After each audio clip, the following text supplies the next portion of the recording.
Good evening, ladies and gentlemen. This meeting of your Pontiac City Council for Tuesday, February 6, 2024 is hereby called to order. We give the floor to Councilman Parker to introduce this evening's invocation. And thank you, Brother President. Good evening, everyone. This evening we will have Bishop Teresa Lee of the New Birth International Church to give us our invocation. And as she makes her way to the microphone, I heard that telltale chime. So if you want to put your phone on vibrate or silent, we welcome that. And we're actually going to want to turn the microphone on at the base to the right. The button to the right there. Yep, you're good. Amen. Good evening, everyone. May we bow our heads in prayer. Father God, in Jesus' name, we come to you with the privilege of being able to come to you. Thanking you once again, Father, that we was able to wake up and see that we was clothed in our right mind. We had the activities of our limbs, and we just want to take this moment to say thank you. Oh, so many didn't have the opportunity or the privilege to do so, but we are here tonight because it was nothing but your hands of grace, your love, unconditional love, that caused us to be here tonight. Father, we thank you for our city. We thank you for our city government. We thank you for our mayor, our city council. God, we thank you for those that are in legislative office. We pray tonight as we come into this meeting on tonight, God, that the spirit of unity will rest, rule, and abide and be with us on tonight, that we can reason together. You said in your word, let us reason together.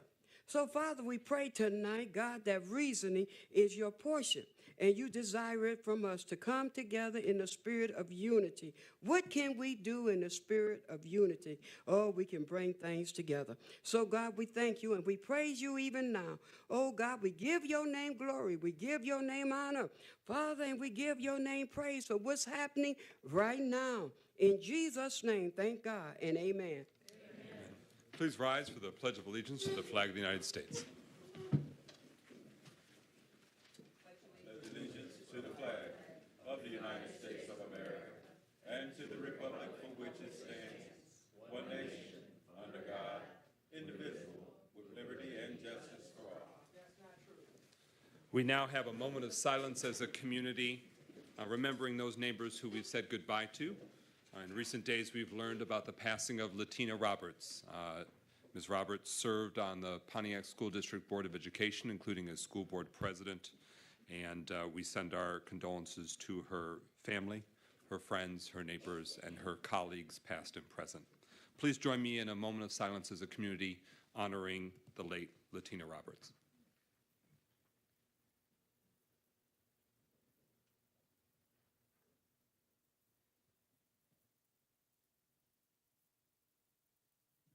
Thank you very much. Roll call, Clerk Doyle.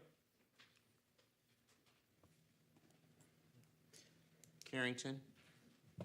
Present. Goodman. James. McGinnis. Present. Nicholson. Parker. Here. Rutherford. Mr. President, you have a quorum.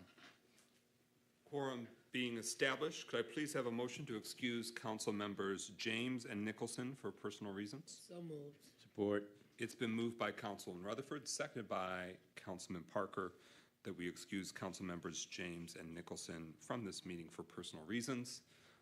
Councilman James is recovering from a bout of laryngitis, and Councilman Nicholson's weekly treatments have concluded, but he's healing up.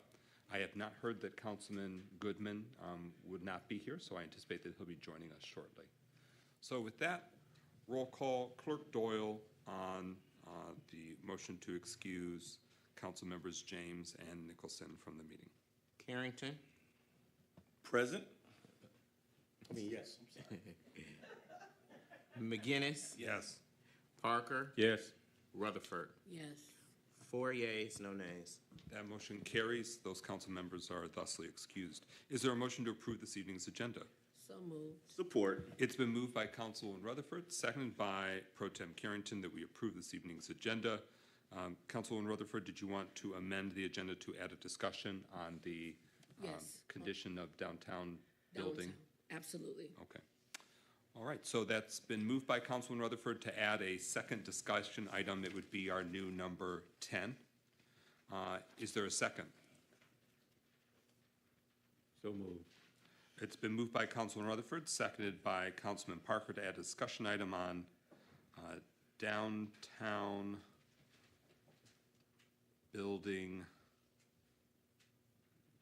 construction And concerns. concerns. Any further discussion on the motion to amend the agenda? With that, roll call Clerk Doyle on the motion to amend the agenda to add a second discussion item. McGinnis, Yes. Parker, Yes. Rutherford, Yes. Carrington. Yes. 4 yeas, no nays. That motion carries. The agenda is incorporated into the amendments incorporated through agenda. Any other discussion, changes, amendments? Hearing none, speakers list is exhausted. Roll call Clerk Doyle on adoption of the agenda as amended. McGinnis, Yes. Parker, Yes. Rutherford, Yes. Carrington. Yes. 4 yeas, no nays. That motion carries.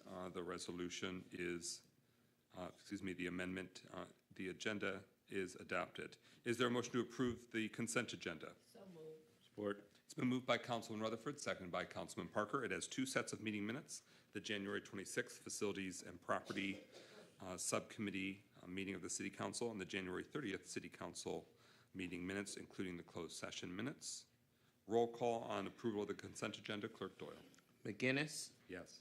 Parker, Yes. Rutherford, Yes. Carrington. Yes. 4 yeas, no nays. That motion carries. The consent agenda and those sets of minutes are approved. We are now at special presentations. We're at the first of 3 special presentations. We give the floor to Mayor Greimel to introduce his staff team in terms of grant funding and expanded opportunities for the city. Mayor Greimel. Thank you.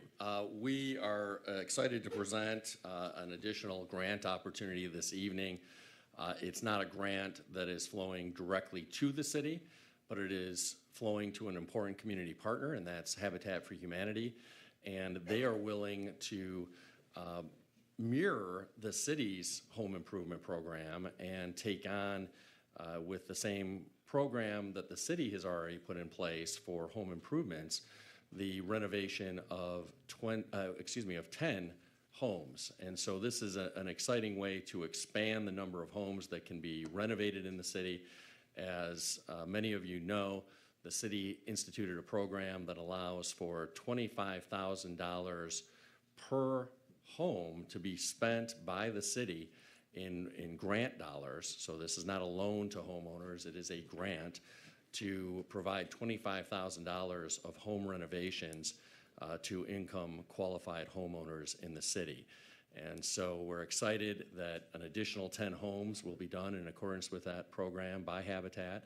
We have here our wonderful grants compliance person, Renee Hall, who will talk about this opportunity and also give an update while she's here on the status of the home improvement program, together with Deborah Younger, our economic development manager, who's joining us as well. So this will be a twofer where they'll give an update on Habitat doing 10 houses, but also on a general overview and update regarding the status of the city's home improvement program. Renee, take it away. Good evening, everyone. As the mayor said, thank you, Mayor. Thank you, Council, for having us. We are excited to announce that we are administering, well, Habitat will be administering $300,000 to 10 of our current applicants that are 55 and older for this home repair grant. The name of the grant is Aging in Place. It's $25,000 per household. It will not change the scope of work that is going to be done. It will mirror our home repair program that we currently are running. And Habitat for Humanity will be administering the work, doing the inspections and things like that for 10 of our current applicants that we've already done the application for. And that's pretty much it. All right, and before we open up to Manager Younger to share broader updates, I see a hand here. Pro Tem Carantini. Yes, just a quick question. Since Habitat is actually going to take 10 homes, are you guys going to open it up back up for 10 new homeowners? Actually, we have a capacity, we're at capacity and a few over. So this will assist in having those folks who we would have went through already, wouldn't have got to, they will move up in the list, on the list. All right, thank you. Councilman Rutherford. What is the administration doing to adequately add more community partners so that this program can actually come into fruition? Because I believe we've already given you 2 parts of the $3 million, correct? For the home, what is the administration doing to try to get more community partners so that we can get more people to build? And the second part of my question, I yielded to the president.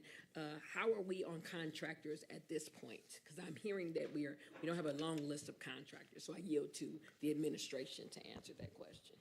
With regard to your first question, what are we doing to solicit other community partners?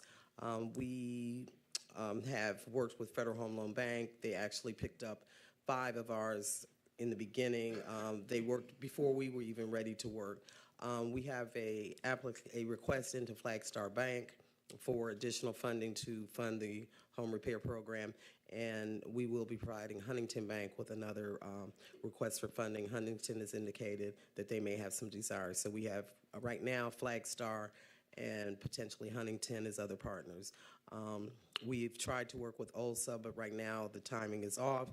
So they're going through some changes in their program. Hopefully, once they resolve those issues, we'll be able to work with OLSA, who also does a home repair program. My follow-up question is, what are we going by when we judge people's income? So are we using the counties or are we using the city of Pontiac? Because the counties is a large amount of income, whereas the cities is only at a certain amount. So how did we judge all of these houses? HUD requires that we use the area median income, which is the county's income. And in fact, that opens it up to people who might not otherwise qualify, because Pontiac's median income is a lot lower than the county's. So the county's $56,000. Our median income is about $40,000. So we're actually able to help people with higher incomes who would not otherwise qualify.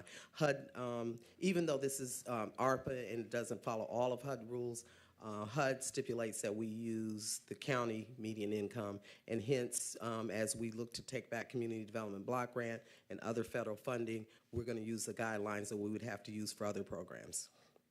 Last one, and so you just stated about the community block grant. As of today, the city does not have the community block grant money, correct? Because it's been put out in the community that we actually do. So just for clarity and just for giggles, we don't have it back yet, right? Well, we don't have it back, but we actually are the recipient through a sub-recipient agreement with Oakland County for Community Development Block Grant. As you know, the sidewalk and other programs that we do currently use CDBG, but we get that allocation from the county to us.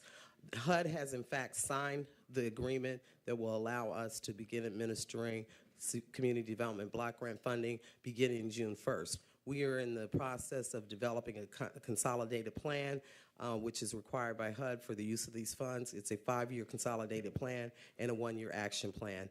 Renee and I are working on developing that plan. We'll be going out with community and stakeholder. We've begun to have stakeholder meetings, and then we will have community and citizen meetings to advise us on how to spend the Community Development Block Grant when we receive it back from the county.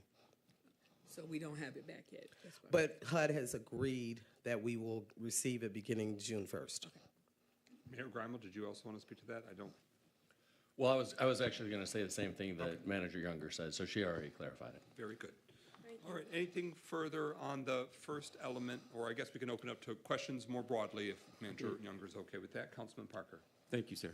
I just had one question. When we were initially doing this, I thought that we was revisiting the amount because of some of the safety concerns with some of the older houses that we were fixing. I think we will after we get through this first and second round, but right now, we don't want to change the rules in the middle of the game. The people applied under one set of guidelines, we will. We have only, at this point, ran into 5 houses so far that just really cannot be addressed.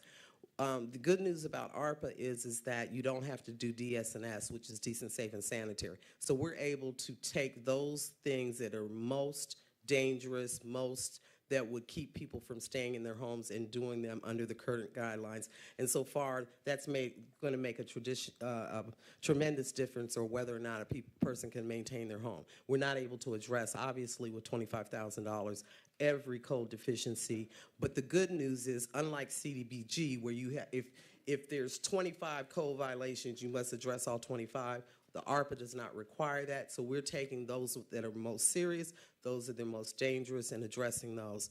And there's only been a couple of houses that just were beyond the scope that it didn't make sense to do. If they need $175,000 in repairs, it doesn't obviously make sense to put $25,000 into the house. But so far, under the ones that we've looked at so far, there's only been a few that have been so excessive that it didn't make sense. Thank you. Further questions on this special presentation? Yes, ma'am. Exactly how many contractors does the city have for the home repair?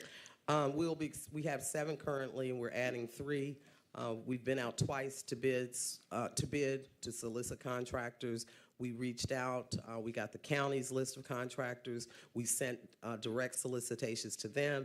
People that come in to get permits in the building department, we solicited through them.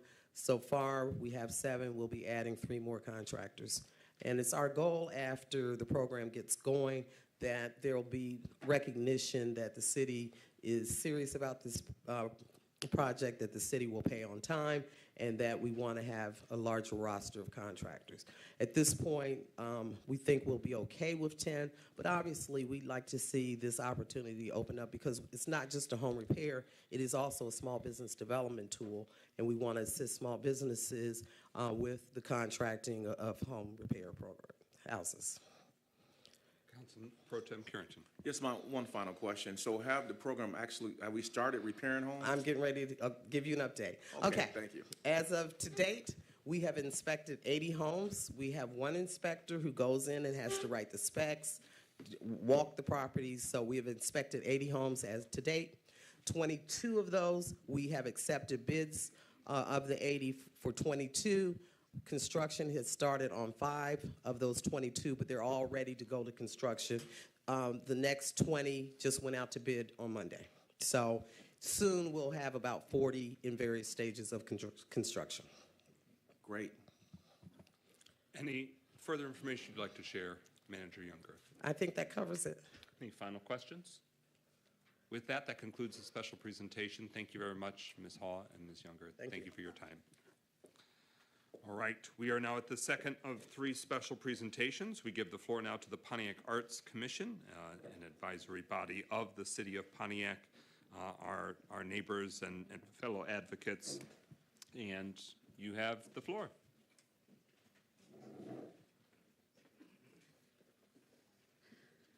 All right. Hello, Council. Hello, Mayor. My name is Dr. Tia Harvey. I am the chair of the Pontiac Arts Commission, and I just wanted to start by saying thank you for being so flexible with our schedules and the weather and allowing us to be here tonight. I myself am active in the arts community here in Pontiac as the education director for a social change through music program, Accent Pontiac. We partner with the Pontiac School District and provide a free after-school music program to students based out of Pontiac Middle School. I also am active as a musician myself in my band Consuming Arts.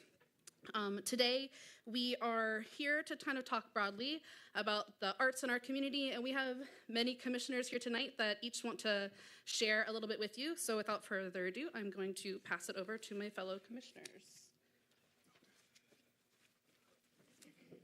Good evening, people. I'm Ivan Quinones Jr., born and raised in Pontiac, just recently, right. Pontiac Central graduate, class of 99, just throwing it out there. I'm also an artist here in the community. Since I've been back about 3 years now, I've been working to try to bring the artists, local artists together to get some stuff going in the community.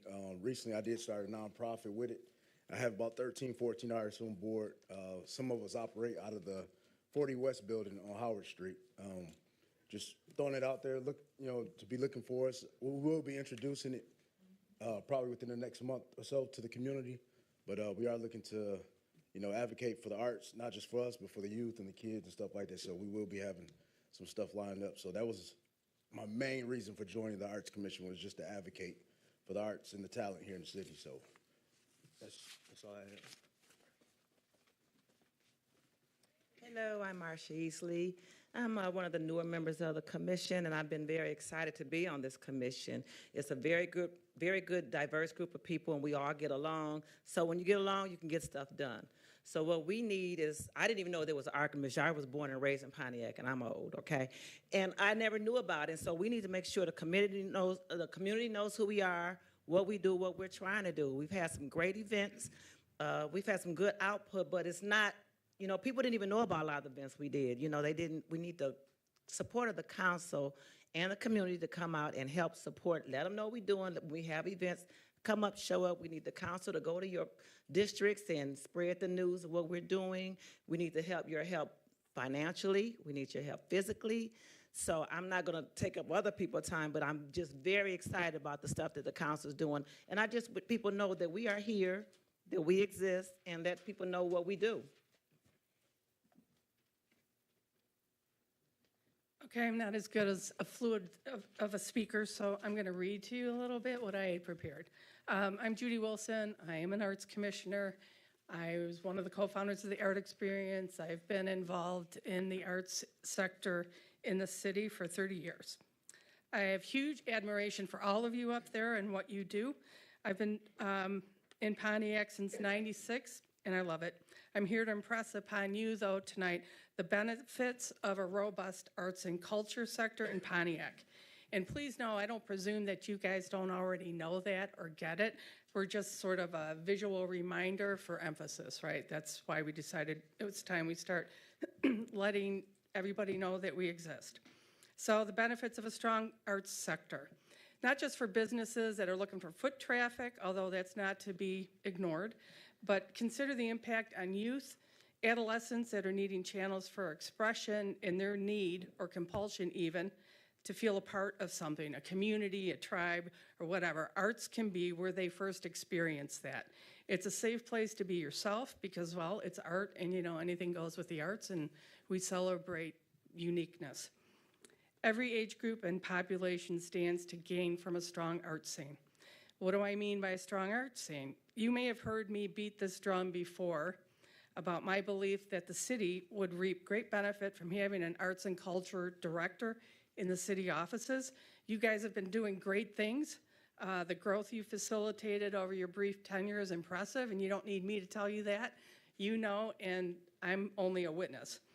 An arts and culture office would contribute much to all of your efforts. It would be a banner to wave, it would give you data to boast about, give you additional sources of funding and potential for collaborations, and establish Pontiac as a municipality that works on a grander scale to ensure its residents have high quality of life, mental health, and just plain joy. Arts and culture provides opportunities for the community to come together, learn about each other, and celebrate what we share in common and what makes each of us unique, even voicing protest or just thinking beyond the standard day-to-day. The arts are a universal language that has proven for centuries it does all of this, but more importantly, to help a society thrive. Pontiac would be a really good model for that because of the people who live here. In my 30 years in this city, I've come to know a lot of people here, and I can say with great confidence, the people in this city really get it when it comes to the value arts and culture bring to our lives. They show up and support it. And then there's the arts community, which it blows me away the way they show up when events are planned. I had no idea how many artists and musicians and performers are in this city.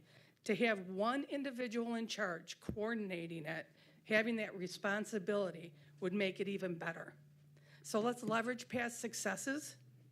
Please establish a space for arts and culture in your administration where a director who may build a team if they're capable of chasing their own funding, even like a half-time director, will see to it that our creative sector gets the attention it deserves and we reap all the benefits possible.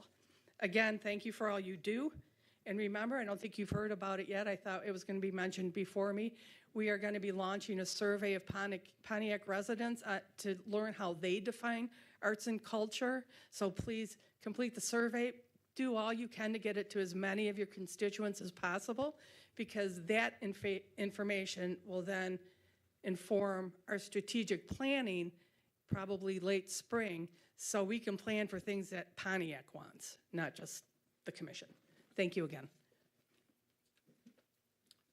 Oh, you want Maria to go? All right. That's okay, go ahead. Go ahead, go ahead. Go ahead. Please. Why, what? You're already there, go ahead. Whatever, okay. I'm Quincy Stewart, longtime Pontiac resident, also a arts commissioner and a plat board, on the plat board as well. The reason why I accepted Mayor Grimal's appointment was because for so long, particularly when Arts Beats and Eats was here and other people were here, Pontiac artists were snubbed on a continuous basis. And so my reason for being here is to make sure there's a difference between a gatekeeper and an advocate. And we've had a lot of gatekeepers in this town who have made it good for others to come in here and make a profit and none others. So this administration, as far as I can see, has us here as advocates for the art community. And the arts is not some Pied Piper thing where, we're just artists and we just, are flighty people. This is a business. And people make their livelihoods from the arts. And so it's important. I remember in a meeting with one of our board members mentioned that a lot of his artists have to go to Detroit in order to get the recognition or to get whatever they need. They shouldn't have to go anywhere. Now, as a jazz musician for many years in Detroit, the Detroit Jazz Festival, I have played in Montreux, Switzerland Jazz Festival in Switzerland. I've played all over the place. Can't get into the Detroit Jazz Festival because they're so locked tight, and the cliques are so locked tight down there. Is this still working? No? Well, how does this work? And I should know, but I don't. The bottom? It's still on. It just Is it went on? down. Okay, all right. But a lot of us couldn't get in at the Detroit Jazz Festival. And the reason why is because they have it locked tight. As far as I'm concerned, we should have it locked tight here too. That Pontiac musicians should get all the things that they have coming. Pontiac artists, Pontiac dancers, Pontiac actors, Pontiac anything in the arts should get what they're coming first, and everybody else get the leftovers. And that's the way it should be. So I am proud to be on this commission. My goal is to advocate, and I'm going to continue to advocate for Pontiac musicians. And I'm just grateful that you appointed me to be on here, and I hope that we get the kind of support that we need financially and otherwise. Thank you. I know that our time here is short. They can hear me. Y'all can hear me, right? The people at home, we want to make sure. I've never needed a microphone before, so I wasn't planning on it tonight. We want to make sure people can see you, hear you remotely as well. Okay. Well, I am Maria Moyet Bermudez, and I am very proud to be on this commission because I, like everyone else here, have a stake in our city, and mine is the Hispanic community. We are proud, we are loud, and we want to prove to you that we have things that we can do, and we want them to be a part of this community. And so where else can you go, like the city of Pontiac, where else can you go to get food from other countries, music from other countries, the arts, the programs, the dancers, the slight things that we all take for granted that we listen to or that we grew up with? It's a sharing. And so my part of this commission is to be out there to advocate for the Hispanic community, for the Hmong community, for the community that isn't usually brought into these things, into programs that are run. People don't think that we have artists. We have plenty of artists. We have dancers. We have artists, performers, people that do theatrical. I want to just be out there and let you know that I am proud to be a Pontiac member. I am proud that I used to work for the city of Pontiac, and for several years we were out there loud and proud, letting people know how wonderful the city of Pontiac was, how wonderful it was, and how wonderful it is, and how wonderful it could be if we all put together our minds and our thoughts and our hearts and taken down this hatred wall that we have that comes up between everybody. When you get out there and you want to present something and people go, oh, no, they don't want this or they don't want that. You don't know unless you open it up. And when you have that, and then you have something that you can share, then we all come together in a community, a cultural community, and that's what the Pontiac Commission is out there for, to share our cultural and to have our cultural be part of the city of Pontiac residents.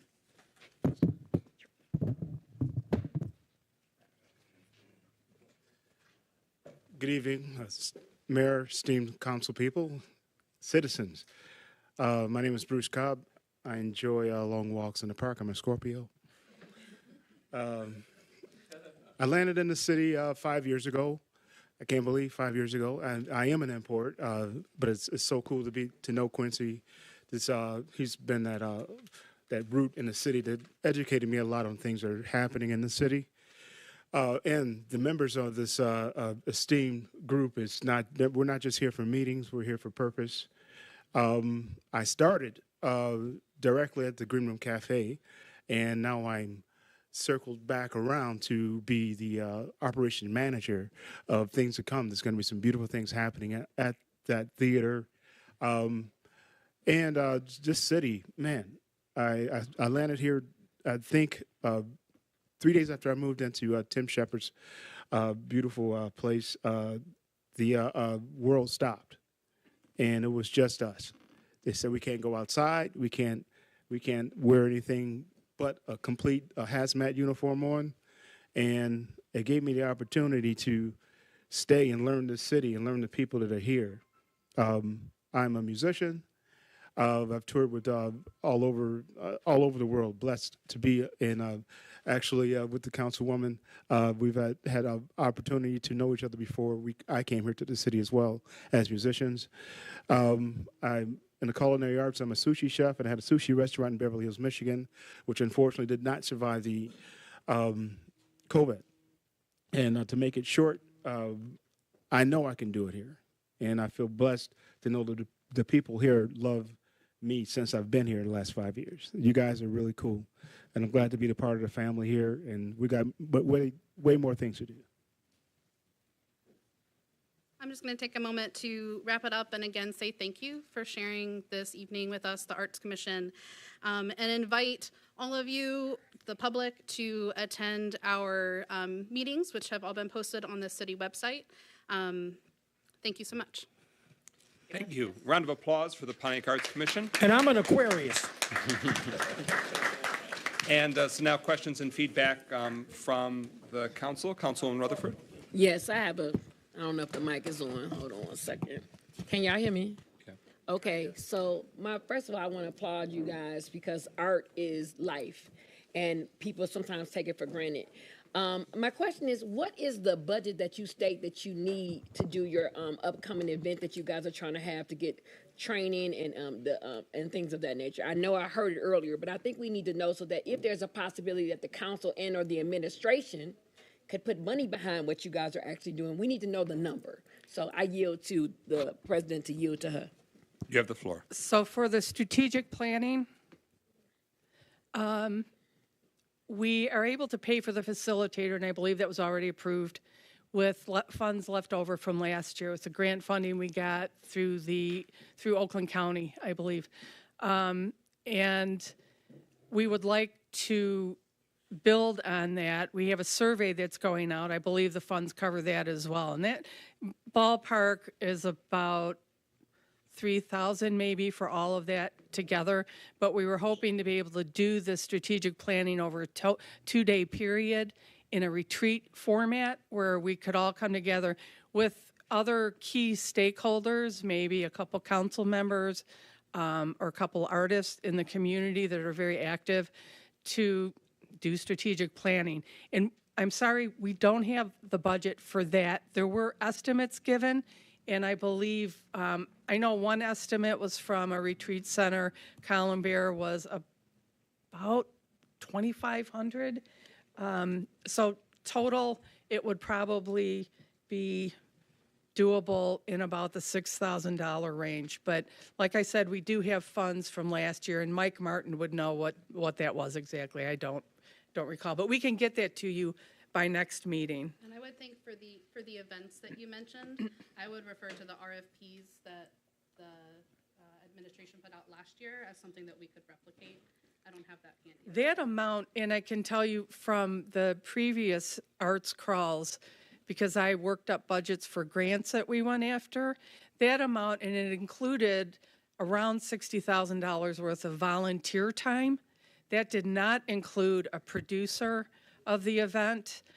So that alone was, I believe, in ballpark about $75,000. But again, that doesn't have a producer, and that was the arts crawl.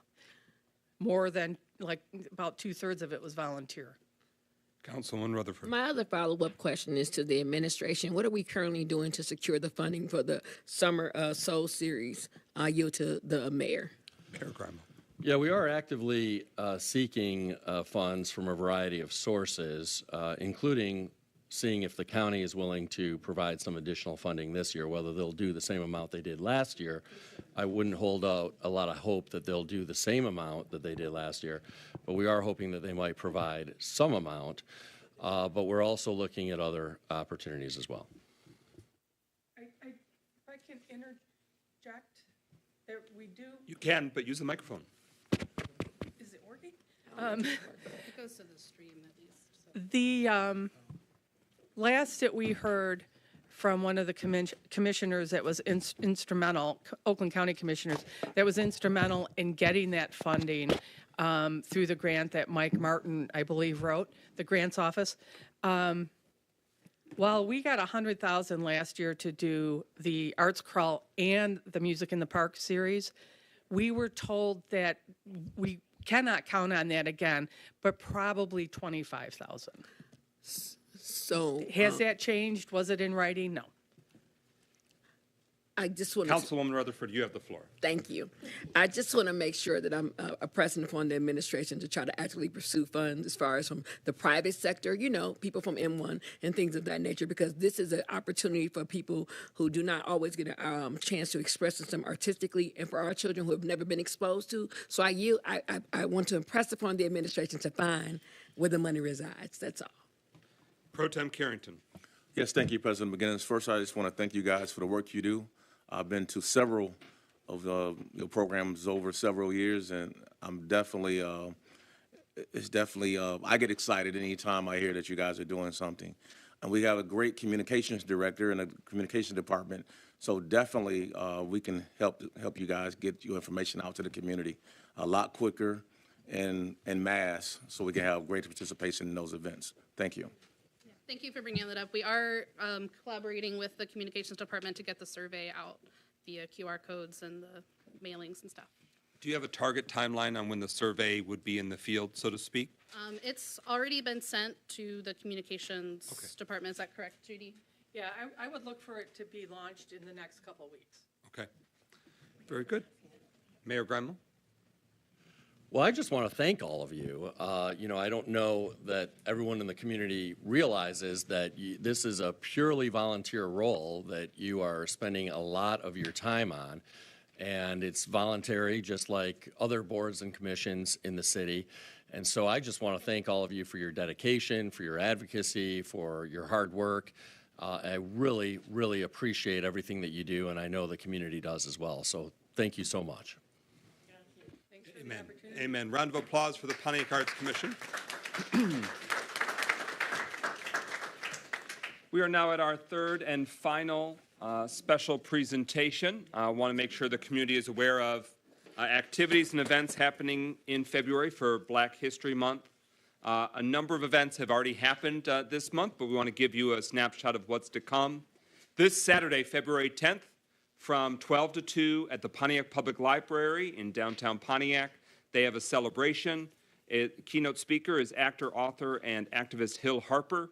And also those winners of the essay contest of the library will also be presenting their winning essays. Again, that's this Saturday, February 10th. There's Hill Harper, the keynote speaker. Also that day in the evening, 6 to 9 p.m. at the Pontiac Creative Arts Center, Soulful Stitches has their opening reception. It's an African-American quilting and doll exhibit.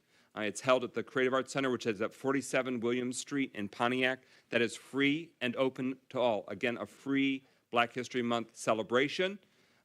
This runs through March 3rd, so it opens this Saturday. If you can't go to the event, you can check it through March 3rd. That's one of the pieces, of course, the late, great Aretha Franklin. But if you look close, that is actually quilt. That is a quilted artwork. So a really impressive medium that is exhibited there at the Pontiac Creative Arts Center. We encourage everyone to join us this Saturday evening and make it a community-wide celebration.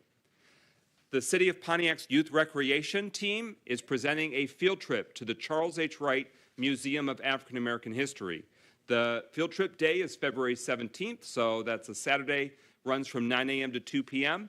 Bus leaves here at City Hall, and lunch is provided. You can register at pontiacrecreation.recdesk.com while seats last. Here's the beautiful cultural institution. This is the famous dome in the Charles H. Wright Museum located in Detroit, Michigan.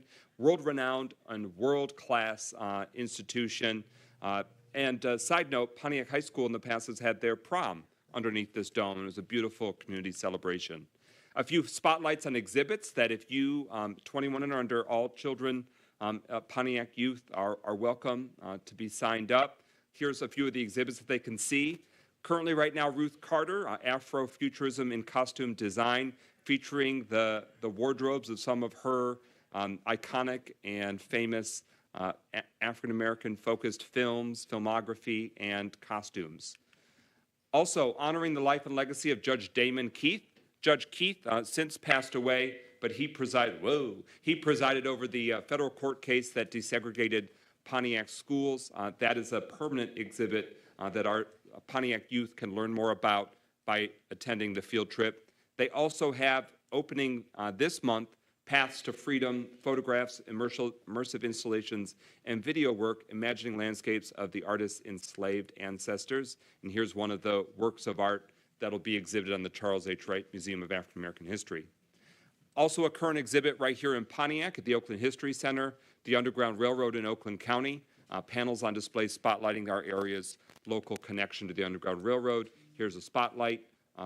It was previously at the Southfield Public Library. Now it's moved to Pontiac for February and March. You can see some of the panels behind these attendees, including to the right, Ms. Glass, a Pontiac District 1 resident. Currently a contest, submissions are being received now through February 21st, the Beyond Martin and Rosa Black History Creative Arts Contest that's being presented by Pontiac United. We announced that last week as well, but we encourage all community members to participate. Here was the contest from 2 years ago where the winners were presented to the community here at our city council meetings, and we salute Pontiac United and their volunteers for presenting this opportunity again to our community's youth. On February 25th at Silver Lake Church, which is on West Walton Boulevard in Pontiac, with VB Toure Empowerment Events. That is on Sunday the 25th from 4 to 7 p.m., a Black History Month celebration. There's a graphic that you might have seen on social media. And then on the last day of the month, February 29th, at Oakland Schools in Pontiac, this is the African American Read-In. And the author, Don Tate, will be the guest, and the book is Jerry Changed the Game. So that is event is from 4 to 6:45. If you want dinner, it's 5:30. There is a Zoom option. You can email contact@puec.org or ashlyn.curry@oakland.k12.mi.us if you have questions about the event. And here's a cover of the book. 500 copies of the book are available to community members to take up on it. It celebrates the amazing story of Jerry Lawson, who was a pioneer in the 180 billion video game industry. If not for him, there would not be portable cartridges of video games. He was the creator of that. So that book will be the focus of the African American Read-In in our community February 29th. And so with that, just want to make sure that the community was aware of that. We announced some of those last week. Any discussion from the council on celebrating Black History Month in February? Councilwoman Rutherford. Are we gonna do what we did last year, putting up the display of all the local Black history leaders in Pontiac, the ones that really did something? Are we gonna do that this year? The city council does still have that. We have to defer to the administration since it's they control the facility. And if it can't be in City Hall, we can return it to the senior centers like we did last year as well. I just think it's really important that we display people that actually have made a difference in the community from our community, so. Yeah. Excellent. And Mayor we, Grimal. and we, of course, would welcome that. We thought that was awesome last year, so Thank you. Pro Tem Carrington? Okay, you good? Any further discussion? Thank you to the community members who have come out to Black History Month celebrations already taken place, and we welcome everyone in the weeks to come. All right, now we are at recognition of elected officials. Are there any current elected officials in our city that wish to give an update in their role? Yes, ma'am.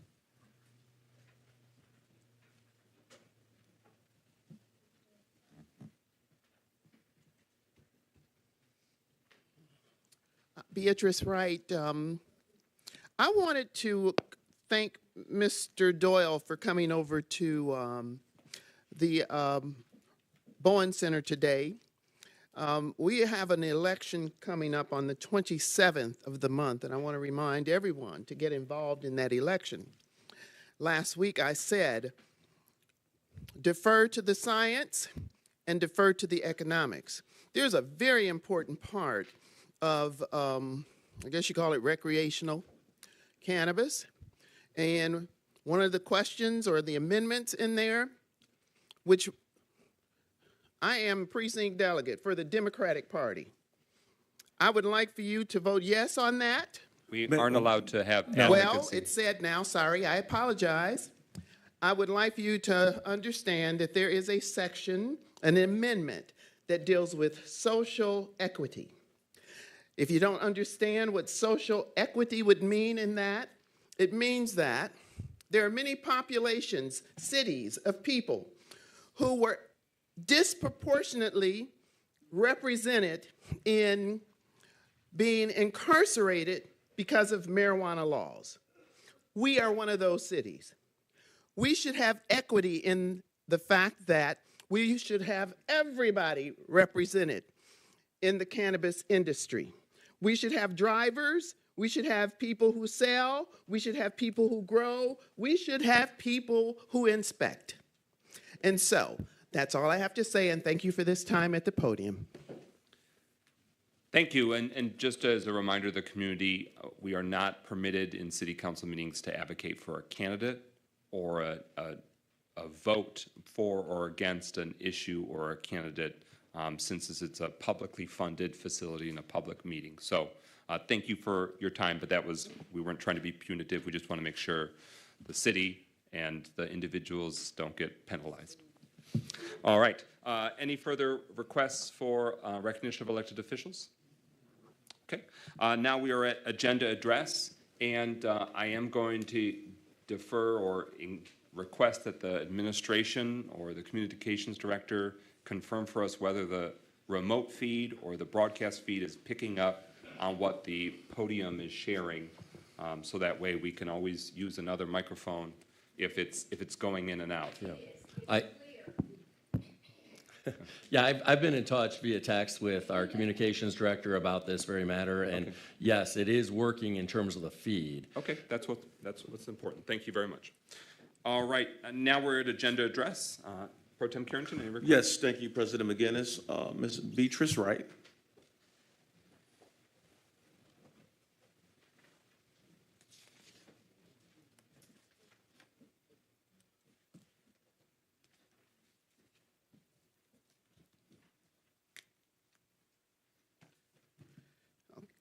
Thank you again. Just wanted to say, I take every opportunity to put my name first on the list. I don't sit at the back of the bus, I go to the front of the bus. If there's an opportunity, I'm going to go to the front of the class as well. So I just want to say just a little bit about Black History Month. There is the AMC theaters. For those of you who are theater goers, they have 5 film that will highlight Black filmmakers and actors and writers. And if you just go to AMC Theaters, pontiac.com, you will be able to see the 5 film, because there's so much going on with Black history. And that's one thing. A lot of people, you know, we're various kinds of learners, and for those of you who love the visual, there it is for you. And on the big screen. So AMC Theaters. That's all I have for that. Thanks. Thank you. Ms. Iola Miller? Mr. Carlton Jones?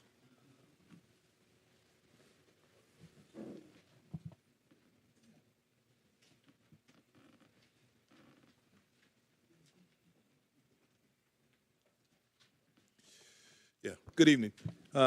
You know, 2 minutes is really not enough time for us to address all the items, but I know we have to be some time limit to it. 3 items I know I want to speak to tonight. I guess it's going in and out, but they say it's still recording. Okay. Item number 2, that zoning amendment. I would just say it's up for a second reading. I would say administration that we need to be very careful with bringing in amendments to change the zoning and not clearly understanding what's going in there, especially when it's close to a residential area. If someone is changing the zoning, it could change the value of property. And we don't necessarily want to change zoning on property without knowing what is going to happen with it, especially when it's abutting residential property. Item 5, the parks. I don't quite understand all what's going on with the parks, but I know some of the work that we're doing right now, we can help out with the park situation. So if we got a little bit more information, and maybe that might come out tonight, but since we're speaking before that time, I just want to say that we have some opportunities as some of the grant funding and working with to help in areas like the parks throughout the whole city. Item 7, let me just say this. Sooner or later, we're going to get it that this whole thing about workforce and the personnel throwing money at people is not going to retain good talent. It's not going to do it. We can go out there and see why we're having the problems of retaining talent is because we do not put enough effort in developing our own. When you come into an area and you start thinking it's going to attract people by just a dollar figure, you won't keep them, especially in such a rich county like ours. Thank you. Thank you, Mr. Jones. Dr. Deirdre Waterman.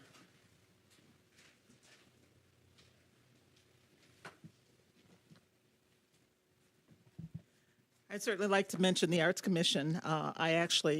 We established the Arts Commission during my early term in office. I wanted to form that arts collaborative and recognize the rich culture of artists that we had in this community. So, and Judy Wilson, who spoke this evening, was one of my original member appointees. So that's good to see them active in the city of Pontiac. I do want to speak momentarily to the fact of the Habitat was here. Habitat is a great organization in terms of benefiting homeowners and getting people into homes and building homes for affordable homes for people. And they've been a great asset to the community. But I want people to understand that what they're doing is their own money. The ARPA money, we should have adequate money for ARPA to serve a lot more homeowners in this city. That's what I've been saying. I'm still going to stay on that $10 million that was taken out, because when I brought that money to the city, it should have benefited a lot more homeowners. People were standing up all over City Hall trying to get applications, and I'm going to stand up for them and say, hey, look, more of those people should get that $25,000 for their homes. So that is another thing. But number 5 is a resolution for the development of Mattie McKinney Hatchet Park and Crystal Lake Park. And I just, when I read that, my antenna always goes up when there's a one-page something with not much information, and there's a 5-alarm fire. We got to do this quick. But yet it says, it doesn't tell us how much money you've raised, how money's going to be spent. And so I just ask council to be aware of that. I don't know how many of you read your packets, but you know, this is the okey doke all over again when you get a little information or told you got to vote on it right now. I know Mattie McKinney Hatchet Park because I was mayor when we got council to have passed a resolution to name it in her honor. And I was a speaker at the dedication when we cut the red ribbon, and I gave her $26,000 for that park. So, you know, it's got a good start. So I hope some questions are answered, and we find out what else is behind that page. Thank you, Dr. Waterman. Ms. Darlene Clark, what item? Oh, she passed. That concludes agenda address, President McGinnis. All right, we are now at number. No. No. No. Are you making an announcement? No, it has to do with the agenda. Agenda item. If you could briefly. Okay, sorry, this is my first time doing this. My name is Dr. Alexander Cintron, and I'm on the board for the Pontiac Creative Arts Center. And I want to address the agenda item on Black History Month. We will have Soulful Stitches at the Pontiac Creative Arts Center, which is at 47 William Street. And this particular exhibit is quite profound, and it will talk about the horrors of lynching, something called Strange Fruit by April Shipp. And again, it's on this Saturday from 6 to 10 p.m. And I just wanted to address that in honor of Black History Month. Thank you for giving me the time. Okay. All right, we are now at number 4 on the agenda. Is there a motion for adoption of the zoning ordinance map amendment? So moved. It's been moved. Is there a second?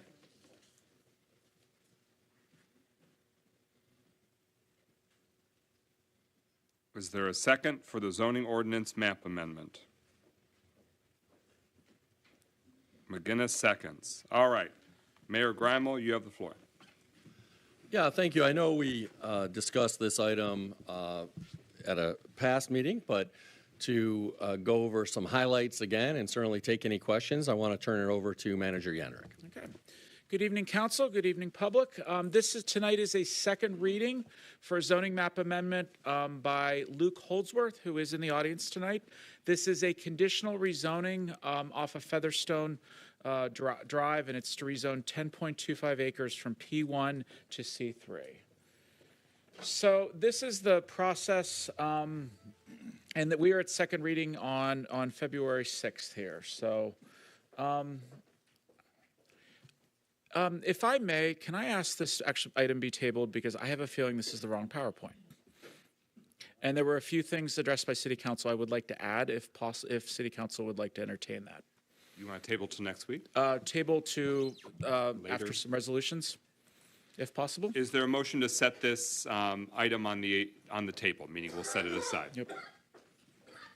So moved. Is there a second? Support. It's been moved by Councilman Goodman, seconded by Councilman Parker, that we set it on the table, and then we can, at a time in the future, take it back off from the table. Any further clarification or questions? With that, on the motion of table. So does it mean we're tabling it for today, for next week, or we're just tabling it We're tonight? tabling it for later this evening. Okay. At least at this stage. Okay. Roll call, Clerk Doyle. Parker, Yes. Rutherford. Yes. Carrington, Yes. Goodman, Yes. McGinnis. Yes. 5 yeas, no nays. Okay, we are now at number 5. Is there a motion to adopt the resolution on Manny McKinney Hatchet Park and Crystal Lake Park projects? So moved. Is there a second? Support. It's been moved by Councilman Rutherford, seconded by Pro Tem Carrington. This is a City Council resolution expressing the urgency with Manny McKinney Hatchet Park and Crystal Lake Park improvements timeline. I wrote the resolution. There's no okey-doke involved, so I'll read it for you. Whereas the City of Pontiac has dozens of city parks that have received limited investments in recent decades due to past municipal financial challenges and ongoing maintenance limitations due to past staffing constraints. And whereas the city's mayor and administration, with affirmative votes by the Pontiac City Council authorizing action, are investing substantially in the future of many of Pontiac parks and are rebuilding Parks and Recreation city staffing capacity. And whereas the Manny McKinney Hatchet Park and Crystal Lake Park improvement projects have unique funding sources that the city, Oakland County, and philanthropic partners have secured, and external community partners have been involved, now therefore be it resolved, the Pontiac City Council formally expresses our statement of urgency with the advancement of the Manny McKinney Hatchet Park and Crystal Lake Park improvements in order to see those updated parks come to fruition.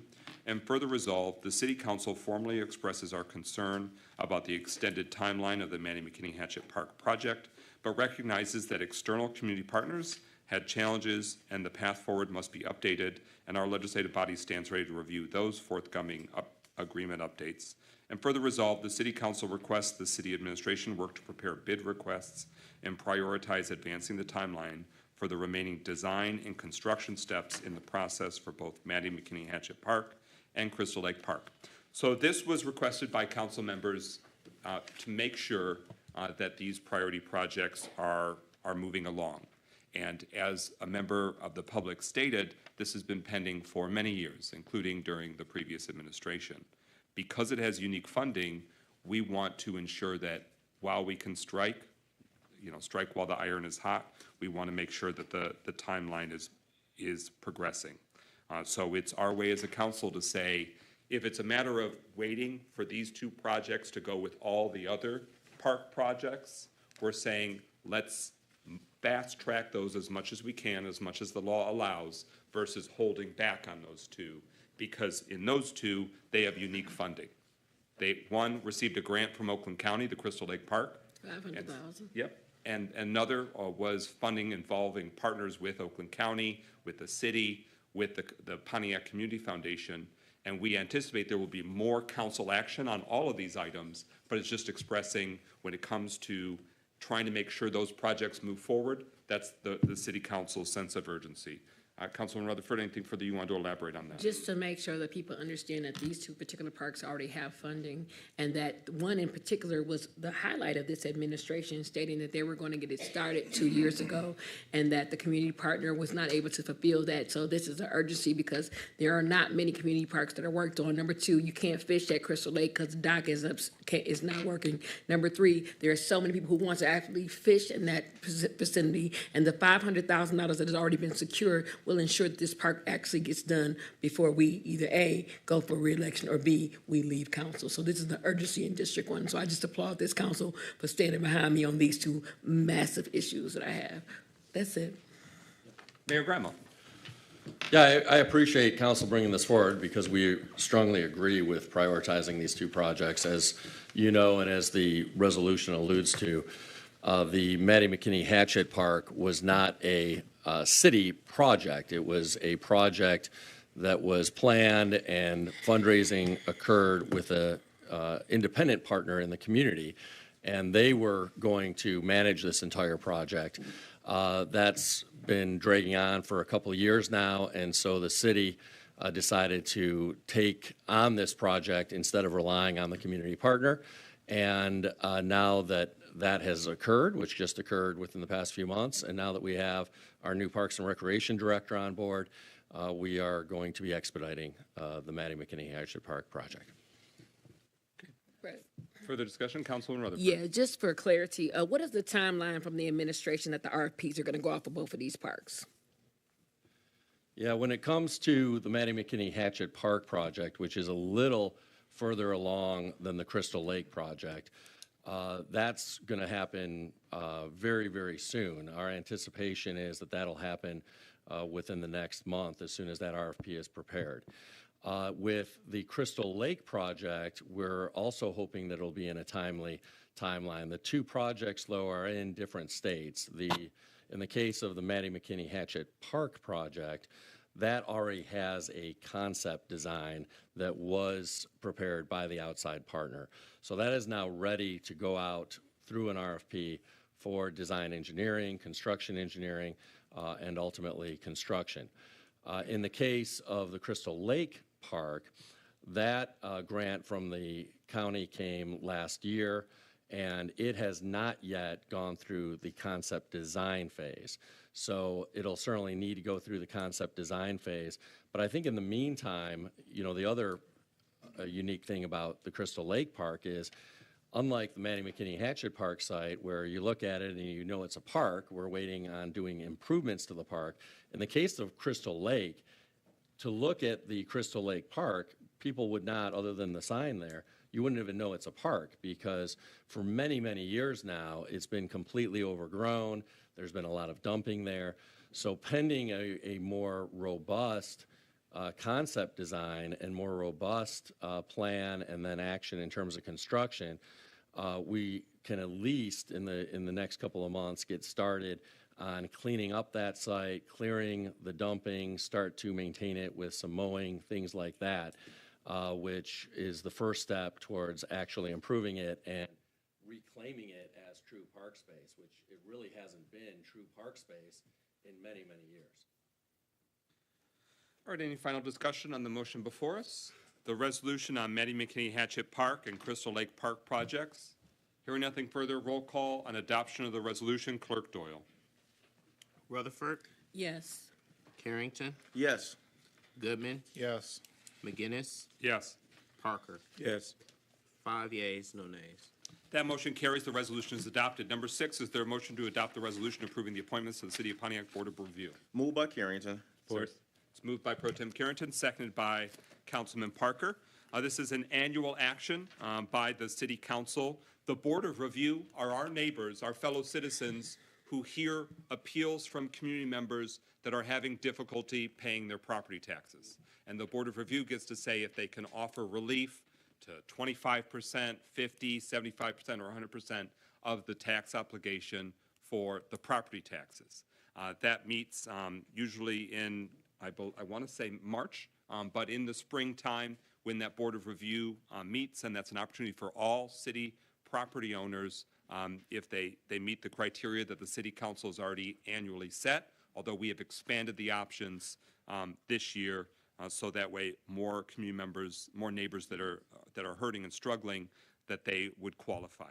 So we want to thank Linda Watson, Linda D. Watson specifically, Elizabeth Pete, Maddie Lassane, and alternate Alex Shorter. They have effectively served on the Board of Review in the past and are generously willing to continue their service to the City of Pontiac. They're experienced, well versed in the process, and are concerned and care about their neighbors who are financially struggling. So that's what we have the motion before us. Any discussion? Councilwoman Rutherford. I just applaud Ms. Pete, especially for her. I've watched her talk to people in these situations and how her and Ms. Watson really are acute about understanding how to help people, because people don't understand we either one paycheck away or one job offer loss away from not being able to pay our taxes. So I just want to applaud them again, along with Mr. Shorter. So that's all I want to say.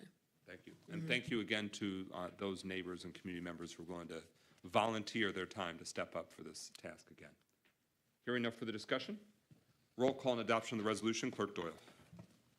Carrington, Yes. Goodman, Yes. McGinnis, Yes. Parker, Yes. Rutherford. Yes. 5 yeas, no nays. That motion carries. The resolution is adopted. Congratulations to those residents on their reappointments to the City of Pontiac Board of Review. Number 7, is there a motion to approve the resolution to approve the contract with GovHR for the hiring of additional staff recruitment? Moved. Support. It's been moved by Councilwoman Rutherford, seconded by Pro Tem Carrington. The motion is now before us. Mayor, would you like to offer any perspective before we give the floor to the clerk? Yes, thank you. I appreciate it. So this is the GovHR agenda item? Yes. Yes. Okay, just want to make sure. Obviously, we've got our Human Resources Director here, Melinda Durakovic, who can speak in greater detail. But we've long had 2 vacancies in terms of in-house positions. Those have been discussed in the past in terms of who's the acting director of DPW, Patrick Mueller, and who is working as the city engineer on a contract basis, Shannon Filarecki. But we really need to fill those positions permanently, which is why we're requesting that GovHR come on board on a contractual basis to help us with that recruitment and that search. The other item, of course, is with City Council's approval of new and improved salary ranges and bands for city employees. We're able to offer more competitive salaries for those positions. We have 2 other more recent vacancies. One of those is in finance, and in that case, we have our controller, senior accountant, who is taking the lead on helping us to prepare the budget there. And then in grants, I met with grants folks last week and have designated point people for a variety of different topics. And with that, I'll allow our Human Resources Director, Director Durakovic, to walk us through the proposed contract with GovHR. Well, pretty much what the mayor said. I have really nothing to add from that perspective. Yes, we do have very high positions open, including most recently the finance director and the grants director. Yes, these positions are posted on our website as well as other websites that we use, such as Indeed and ZipRecruiter. But with having GovHR, they'll also help us with our search. So we will get those qualified candidates in these roles as the city of Pontiac continues to grow. Thank you. Clerk Doyle, we previously took action to have the firm assist with the chief assistant clerk vacancy. I want to thank you for getting the ball rolling on that. Any reflections on that so far? I know it's only a few days in. Thank you, Mr. President. The search has just begun. Thank you very much for prompting that. Councilman Rutherford, deliberation continues. You have the floor. Yes, so it was posted on our social media that the grants director job starts off at $89,000 to $165,000. Was that a misprint? Yes, it was. That was an error, which I had corrected. It does go to 132 is the max. My follow-up question would be this. Earlier today, the mayor stated that he had delegated people in the grants department to do certain things while we look for a grants director. Is funding being given to them for additional funding for additional work? So, for example, if I didn't do grants previously and now I'm being asked to do grants, are we paying them more for doing more? I yield to the administration. Yeah. Mayor. Everybody there who's been designated to be the point person on different topics is already in grants and is in fact a point person on things they're already working on. But we are sensitive to the concern that if people are taking on additional responsibilities, it may merit some additional compensation. We're currently in discussions about that. Councilman? And so my follow-up will be, what is the timeline to ensure that people are being paid their worth and not being mishandled? I yield to the administration. Mayor. I think we'll be making a decision on whether or not pay adjustments are in order during a transition period in the next few weeks. Thank you. Okay. All right, so it spells out specific positions that the recruiting would assist for. I just want to offer my voice to say that it is an extreme operational necessity that city positions are filled, and filled well, of course, but filled. And it has been hindering progress on multiple priorities when we have extended vacancies. And I welcome the Human Resources team and the administration's creative ways in which long vacant positions, including the city's engineering team, which is very numerous vacancies or people that are filling it as acting roles, consultants in acting roles, that is definitely hindering progress on very large, important priorities for the city. That is also the case from my perspective when it comes to public works, and that goes beyond the director of public works. And I understand you are newer to the scene, so I'm not trying to lay that on your shoulders or at your feet, but just know that on behalf of the city council, we welcome other strategies to bridge the gap. And this is obviously a strategy to bridge the gap because priorities and problem solving can't happen if there are more and more positions vacant. And so I welcome this action. Thank you. Further discussion? One more thing. Councilman Rutherford. Just for clarity, how long has the DPW position been vacant? And also, how long has the interim going to be in place for that? Well, I had to defer to the mayor because when I first came here, he was already in place. So I don't have that answer. Mayor Grimal? Yeah, I believe the DPW director position has been vacant for 3 months. And obviously the person who's filling in as the acting director will be filling that role until we fill it, which again is part of the urgency here and why we're bringing on a recruiting firm. Thank you. You're welcome. Further discussion on the motion before us? Hearing no further discussion, speakers list exhausted. Roll call, Clerk Doyle, on adoption of the resolution. Goodman, Yes. McGinnis, Yes. Parker, Yes. Rutherford, Yes. Carrington. Yes. 5 yeas, no nays. That motion carries. The resolution is adopted. Is there a motion to take from the table what had been number 4? It's already moved and seconded, but we need to move to bring it back from what we had tabled, which is the adoption of the zoning ordinance map amendment, presuming that the planning manager is ready. And I've got an advancer if you need it, or you could tell me to advance. I would love the advancer if possible. Okay.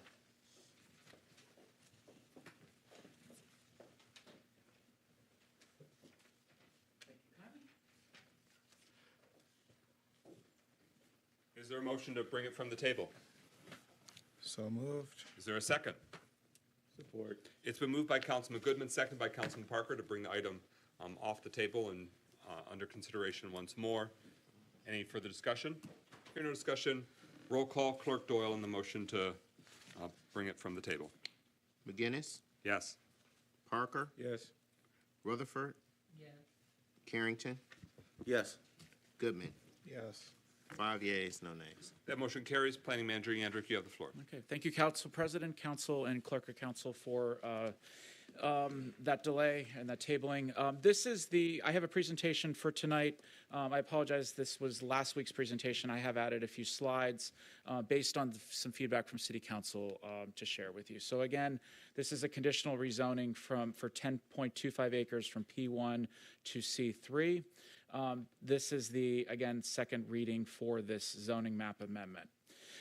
This highlights the area of those 10.25 acres. There we go. It is the red, it's the blue area that's outlined by the red. This is Featherstone Drive right here. This is the former railroad line, and then this is University Avenue up here. So, and this street just to the west of it is Emerson, if you're keeping track. So this is an aerial photo just showing the area, the subject area. This is currently vacant. It was used as overflow parking for the former Silverdome. As P1 can only be parking. I did want to highlight there is an easement in this green area right here for the utility lines. So any built developments, such as a building, would not be able to build as part of this parcel. So that's some of the challenges that the property owner has, and that part of the rationale why they're seeking this rezoning. These are some photos from Google Street View. So this is Featherstone looking north. And I just want to point out, this is the railroad, the former railroad here that's now a trail, or a future trail, I should say. These are the power lines right here. And as you can tell, there's a elevation slope from this trail, or former railroad, up the hill to right here. So while there's some undulations, there's a little bit of slope in this area, but not as much. The main slope is, again, as much on the city property as it is on the applicant's property. This is looking at University South, and again, very similar with the topographic. The slope is right here. As you can see, there's a few trees here, and there are some trees at the back of the residential homes within the neighborhood here.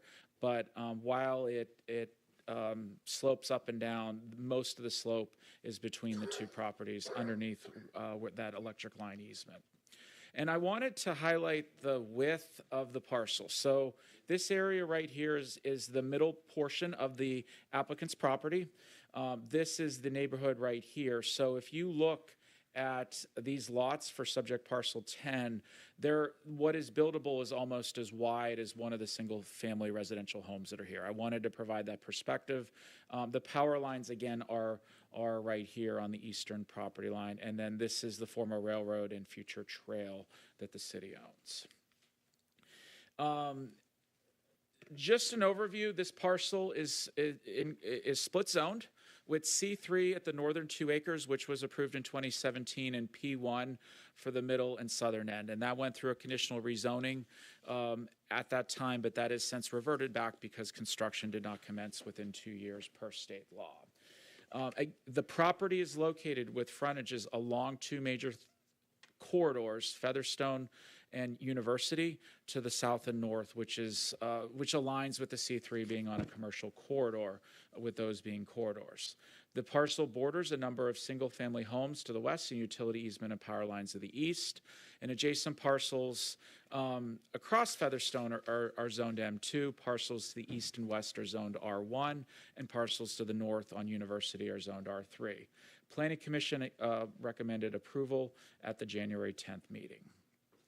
Now, the applicant requests C3 to expand the number of uses permitted on the site while not opening the door to more objectionable high-intensity industrial or manufacturing uses that could be a nuisance to nearby residents. and I've already mentioned the 2 acres. And the applicant intends to develop the property with a car wash along Featherstone to the south, a mini warehouse, which is known as self-storage facilities, which is permitted in the C3 district by a special exception permit. The applicant has offered some conditions that these following uses would be prohibited: sexually oriented businesses, packaged alcohol sales, marijuana retail facilities, bars, taverns, and alcohol service establishments, places of assembly, retail sales facility that primarily involves the sale of firearms, gambling facilities, manufacturing, fabrication and processing facilities, and any other public nuisance type of business as determined by the planning department. And he has given discretion to the planners on that final item. This was shared last week, but these are the uses that would be permitted in the C3 district. On top by right, and then on the bottom it's by special exception permit. By right is mixed use, bakeries, banks, business service establishments, childcare facilities, offices, personal service establishments, restaurants, small and medium retail, nursing homes, religious institutions. That's part of the list. And then some other items by special exception detail require a specific approval by Planning Commission to make sure that this site does not negatively impact the neighboring properties, neighborhood, the roads, and the capacity of the area that's being proposed.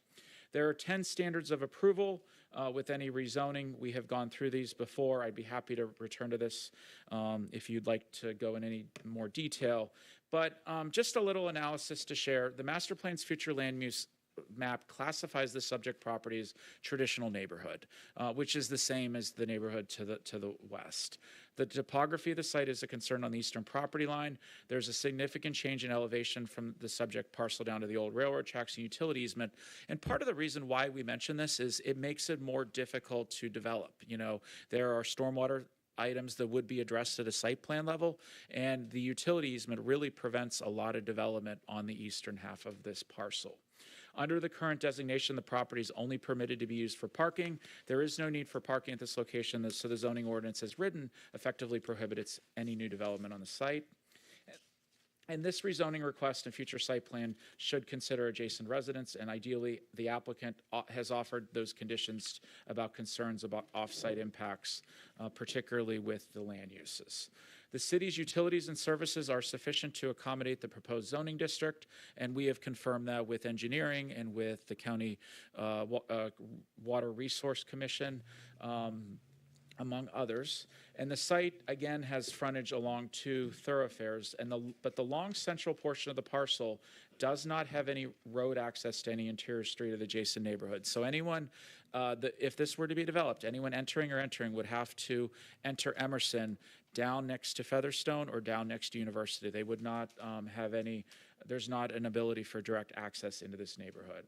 And again, there's no viable use for the parcel at the P1 zoning designation, and some of the uses offered to be prohibited by the applicant are not permitted in the C3 district, but the inclusion of these conditions by the applicant addresses staff's concerns and really gives additional protections beyond the zoning code. So someone would not be able to get a use variance as an example, so it gives some further protections. So that is my presentation. Planning Commission recommended approval 5-0 with the conditions supplied by the applicant at the public hearing on January 10th. That is my presentation. Thank you very much, and I'd be happy to entertain any questions you may have, and the applicant is in attendance tonight. Okay, Councilman Parker, you have the floor. Thank you, sir. Is the applicant here? Yes. Okay. My question is, I'll wait till he gets here. Hello. My question, sir, good afternoon. Thank you for coming. My question to you is, if we change the zoning of it, does that increase the property value, and how long do you plan on keeping the property? It will increase the property value significantly, right? My property taxes are a little over $1,000 a year for the whole 12 acres, which is incredible, right? So it's going to add a lot of money to the city. It's going to bring jobs and things like that. And how long do I stay? I've been here for 40 years, and I hope my kids have it until they're 100. So indefinitely and forever. I'm on Emerson, and I have been on Emerson for 40 years, so I never want to leave. And are you locked into the storage facility and the car wash to build there? Oh, that was my hope and dream. I see a need for it due to our standards getting a little higher with our city ordinances. We need somewhere to put things, right? I was hoping to have outdoor storage for boats and RVs and stuff like that, so we have a closer place to do it, but I understand that that's going to be a hurdle for me in the future, but I'm willing to take it because I guess we can put them indoors. That's always better for people, right? I mean, I just want what's best for the city. I think that's what would be the most quiet. Everybody there, including myself, the Love family, the Tuckers, everybody, Mrs. Word, right? All of us were used to it being quiet, even after the Silverdome being gone now for so long. We're just so used to it being quiet, and I think that's a quiet thing. Just buildings sitting there, if that makes any sense. And it's very lucrative for my family if I can get it going. Can you say your name and address? Oh, yeah. Luke Holsworth, 433 Emerson, sorry. Yeah, it's just a hope and dream. It's my legacy property is what I like to call it. Okay. And pursuant to approval, are you prepared now to begin building, and if so, when? You want to know what? A lot of people's problem is finding funding, and my problem is knowing who to do business with. I have so many people wanting to throw millions of dollars at me for this project, and honestly, I've been trying to. I think I'm going to have to. It's going to be quick. It's going to be within the 2 years for sure. I want to break ground and begin on the storage unit aspect because it's the easiest, it's the cheapest to get going. And then, like I said, it's very profitable to give me funds to go on the edges in the future, right? But I plan on having it all completed within 2 years, not just breaking ground. I want it completed. Like I said, I have so many different options when it comes to funding this. A lot of great people out here that own a lot of car washes and gas stations and things like that that are kind of knocking on my door every day wanting to be a part of it.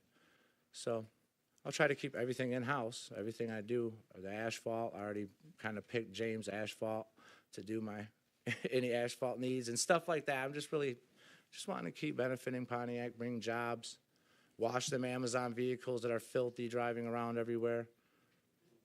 I mean, that's about it. Further discussion?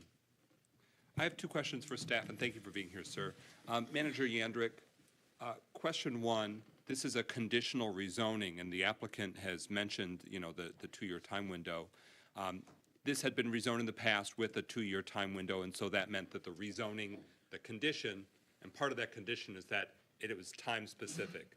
And since that 2 years passed and that particular action didn't happen, it reverted to P1.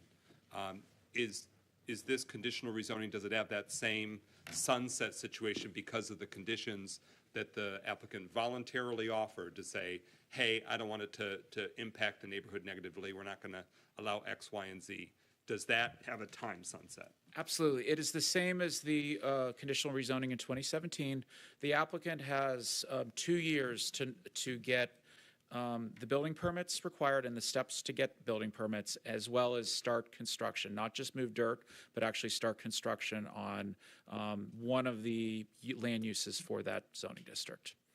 And we touched on this in the past, but if it was, for example, a storage facility, that requires another public hearing and a permit approval by the city's planning commission, correct? Absolutely. So neighbors would be notified to say, not just what was temporarily rezoned, about this is what's proposed, you have an opportunity to come and offer feedback and learn more, and it may stop there. If the special exception permit, like if it's not working, it's not, can't shove it on this doesn't work with the available space, is that where that ends with the special exception permit? I mean, that's where Planning Commission really gets to review the entire site plan and the impact to the community. And you're looking at the architecture, you're looking at the landscape buffering, you're looking at the access, and really it's the city's ability to see, does this make sense for this parcel? And with some details in front of you to be able to make that decision. Thank you. My next question is for Law Director Gurley or Attorney from our firm, that's city attorney, whomever wants to take it best. But my question is that right now it is P1 zoning, meaning that whole long strip can only be parking. And I want to know what the city's, meaning all of us, what's our legal vulnerability here if we don't consider something other than that current P1 parking? Are we opening up the city to be sued because we're preventing a private property owner from sort of using the space? Right now it's sort of deadlocked as something that it can't be used because the Silverdome's gone, the private parking lot, you know, that lucrative operation, that door is closed. Is there legal exposure if we say we just want to keep it deadlocked because that's, you know, we don't want to see anything go on there? Is there anything that you can help me understand, because I haven't had that come directly yet? It's a really unique thing. There will be other times maybe in the city's future we'll have that, but where we're sort of not considering a zoning thing because we want to sort of keep it dormant or keep it landlocked or keep it non-developed. That's a great question. So under the Zoning Enabling Act, there are several considerations that this council must consider in either granting or denying any sort of rezoning. One of those considerations is there any economic viable use under the current zoning district, or would that increase should this rezoning be granted? So that is a consideration for the council. That being said, it's one of several considerations. If this council were not comfortable, say, with this particular rezoning, and they had a reason for that, and they chose to explain that under the conditions that Manager Yandrick explained earlier, these standards of approval, then that is a completely legitimate reason to deny the rezoning under the MZEA. That being said, if the sole reason is we never want this property to be developed, that is not a legitimate reason, and that could expose the city to liability. But again, it's one of several conditions. And if there are other reasons to deny this rezoning, then the council is entitled to do that. Further discussion? Councilwoman Rutherford. My question is for the applicant. It was earlier stated that you said that you were going to use the asphalt company from a local here, correct? Are you willing to use local people to actually help you build this facility? I'm asking this because sometimes people get opportunities to have their businesses here and they never use our talent. So are you willing, or do you see yourself in the foreseeable future, if this is approved, using local talent to build what you're trying to build, sir? Yeah, nothing will be outsourced. Not one thing. Not a flower bed. Not a roof. I just wanted you to say that openly. Not even a sign. Thank you. Further discussion? All right, so what we are looking at is... Except for the machines, for the car wash, because we don't manufacture those yet. We don't have those yet. I do have to get them from St. Louis. Thank you for setting the record sorry. straight. So this zoning ordinance map amendment would amend Appendix B of the Municipal Code of the City of Pontiac, amending Article 2, Section 2.103 zoning map to change the classification for a specific parcel on the north side of Featherstone Street, subject to the agreed-upon conditions. So again, this is all one parcel. It's not multiple parcels with multiple parcel IDs. It's one. It is one parcel, and it's actually about 82% of this parcel. Okay. Yep. All right. Thank you for clarifying that. Are all council members clear on what's before us? There is a second item on our agenda, currently number 8, that should this rezoning pass, we would next consider. Because the applicant has offered conditions, we have to vote to enter into an agreement to say, all right, you've agreed to these conditions, the city is locking that into an agreement, and we would be voting on that, just so that way people in the audience, if you're looking at what that agenda item is, we've done that before with conditional rezonings, but that's that number 8 on the agenda. But we're right now at number 4. Hearing no further discussion, roll call on adoption of the zoning ordinance map amendment. Clerk Doyle. Parker? Yes. Rutherford? Yes. Carrington? Yes. Goodman? Yes. McGinnis. Yes. 5 yeas, no nays. All right, that motion carries. We are now at number 8. Is there a motion to adopt the resolution to approve the conditional rezoning agreement? So moved. Is there a second? Okay, it's moved by Councilwoman Rutherford, seconded by Councilman Parker. This is a conditional rezoning agreement between the city and Luke Holsworth regarding parcel 14-22-334-010. Again, the land that was just conditionally rezoned. This is the agreement for those conditions. Would the planning manager or attorney like to spell out anything further for us about the reason for it? Yeah. So with this agreement, this resolution allows the mayor to sign this agreement with the applicant, and then it actually gets recorded on the property. So, and that makes it official. It makes it a lot easier for real estate purposes long-term. So we just need your assistance with this resolution tonight. All right, any further discussion? All right. And thank you, administration. This is just a housekeeping note. I want to thank the city staff, the city's attorney, Director Gurley.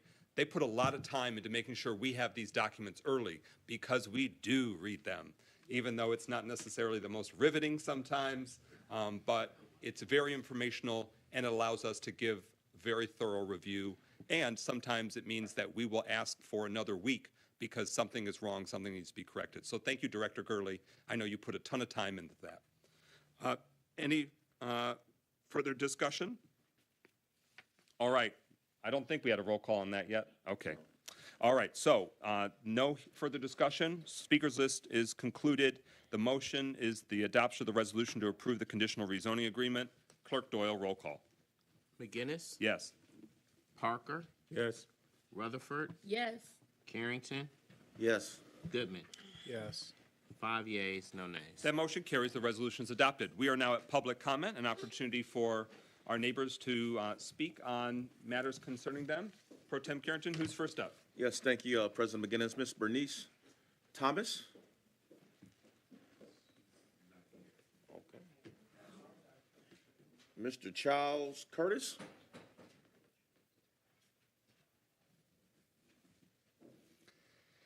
And if it's been a minute since someone's spoken in public comment, the clock is here, and so 3 minutes will be counting down, and we'll work with you so that way you don't feel unceremoniously cut off. You have the floor, sir. Welcome. Thank you so much, and I don't know the formality, so I apologize. And we're actually going to stop you because it looks like the microphone might have gotten shut off if someone... the button is on the black device to the right there. Yep, now it's live again. Sorry for that. Your time has not started yet. Thank you so much. I'm here to speak on behalf of one of the Pontiac residents, long-term resident, Mr. Clyde Kemp. I don't have all of the formalities to read, but it involves an honoring of Mr. Kemp. While I am from the greater Metro Detroit community, myself and my wife, we just went to the restroom, work with an organization that is based out of Detroit and Southfield area. I just try to quickly say I have been a studio artist. I've done a lot of teaching. I've lived in the western part of the state. I've been with arts councils and advisory commissions and worked with corrections and a variety of things. And so from a varied perspective, I've had the pleasure of seeing Mr. Kemp transform lives, areas, and community, which extends well beyond Pontiac, and I was so pleased that he had the opportunity to be honored and recognized. I don't know the formality of the recognition. I hope it involves something that will have his name in perpetuity, but I can say that I have seen and heard as we've worked at a community and a grassroots level with people from all areas, with a healthy lifestyle group for quite a number of years. I have seen and experienced him bringing an awareness to the community through his words, his deeds, the importance of water, healthy foods, not just saying it, but doing it to the point where he not only attracted the attention and the awareness of others, but they then reached out and wanted to be a part of that. I've also seen a transformation in the actual physical structure and the land and the neighborhood.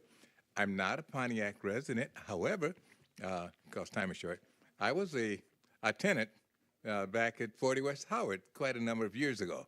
So in any case, I have a varied perspective, and I'd like to speak most highly of Mr. Kemp. Because time is so short, I brought a special award to give him, not in any way to conflict with the cities, but I will deliver that to him personally a bit later. But to the best of my ability, I would like to highly commend whomever and all of those who have brought this to consideration.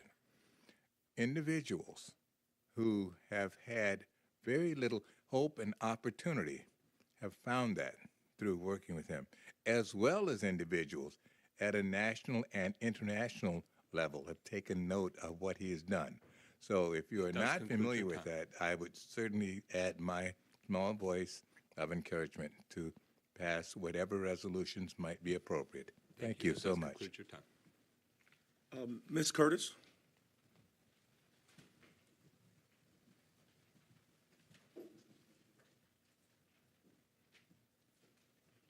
Greetings. I'd like to thank the council for this special occasion. Mr. Kemp is a member of our Healthy Lifestyle Support Group.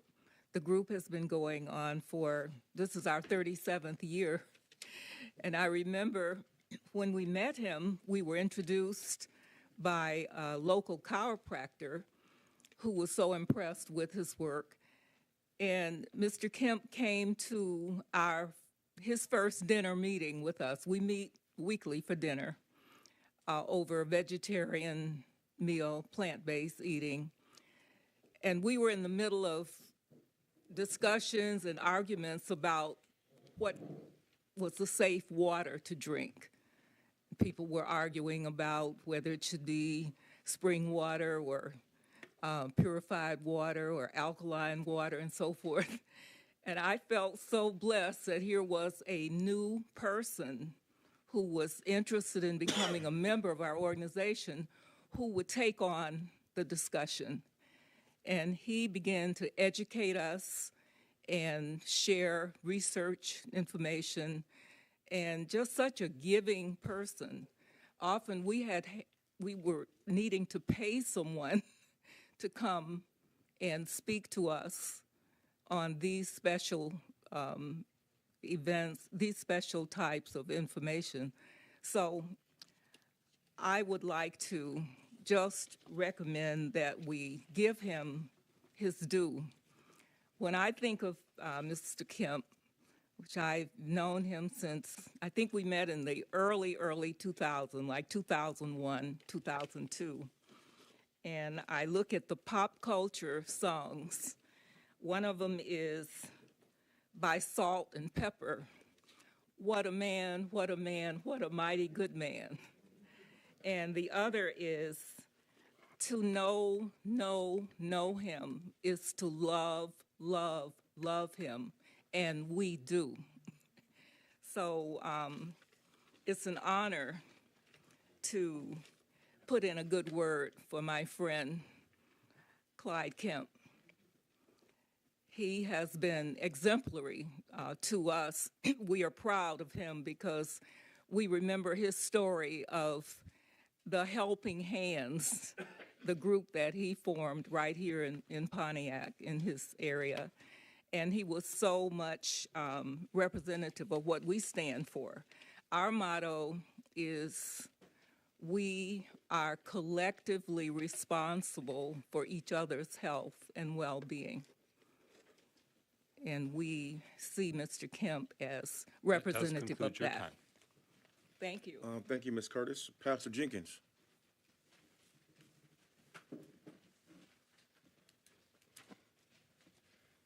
Good evening, Tim Grimmel and City Council, and to all whom honor is due.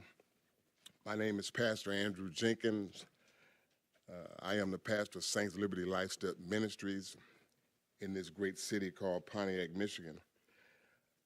I'm here to speak on behalf of a street sign being changed from Park Place to Clyde Kemp Boulevard. Thinking of my good friend, Mr. Kemp, can't help but to think about 1 Kings chapter 10. Queen of Sheba, she heard about the fame of King Solomon, so she came to prove him with hard questions. Well, he answered all her questions, but she noticed his wisdom, his house, the food that was served, the hospitality. She noticed the dress code, his servants, and how protocol was followed. And then the Bible said, right there in your Bible, there were no more spirit in her. But she told King Solomon, I didn't believe what I heard, but now I have seen it with my own eyes. It has been a true report, but the half has not been told. The wisdom and prosperity exceeded the fame which I heard. So I just stopped by tonight to say to this mayor and city council, with the stroke of a pen and much more deliberation, give this law-abiding citizen, Mr. Clyde Kemp, his roses while he can still smell them. Thank you very much. Thank you, Pastor Jenkins. Ms. Rhonda Hall. Ms. Rhonda Hall.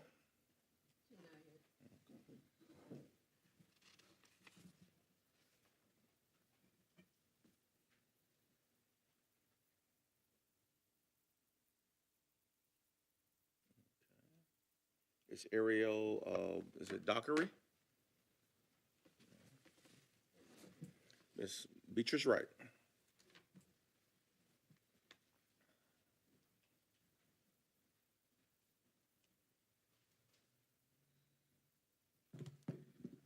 Yeah,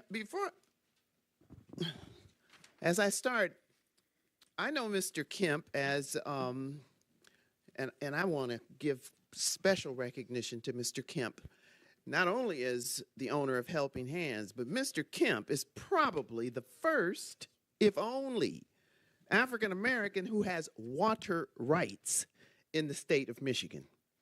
He has the right to produce his own water. And so if you drink Nestle water, I'm talking about Kemp water. Okay, so that's really how I know Mr. Kemp. So I think we should, by all means, recognize him. I wanted to get up and say some things that folk in Pontiac have asked me to say. One of the things, we all know that Pontiac is a connector to many job sites. I mean, they go north and south.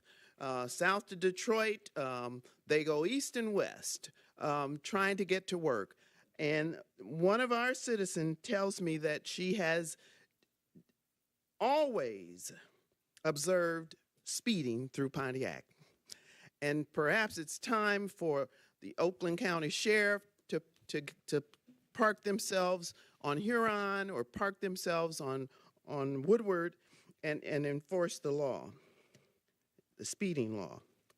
I wanted to also say that as a homeowner, those of you who have had your homes for 20, 30 years, you know that your homes have to be maintained.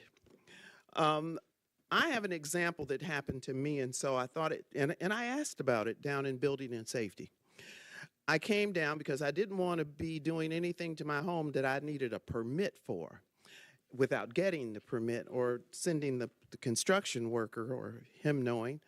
I've run into that problem before. I had gutters put on my home and the people say, oh, we don't need a permit. And I get down here, yes, they should have had permit. Well, I had the opportunity, it came that I needed my deck repaired. And so I came down and I explained it to them and they said, it's a repair? And I said, yeah, it is. And they said, no, you don't need a permit for that. And as it proceeded, I don't know what kind of workers they have in the world these days, but I had the original plans for my deck. I had drawings of that deck. And if you could see the deck that got produced at my home, it's almost unbelievable. So I think citizens need help. Maybe there should be a repair a repair permit, so that at least you could come out and look at it. Because I did ask afterward, could you come out and look at the work they did? But they couldn't because I didn't have a permit. Thank you for that time. Thank you, Ms. Wright. Mr. Bill Maxey.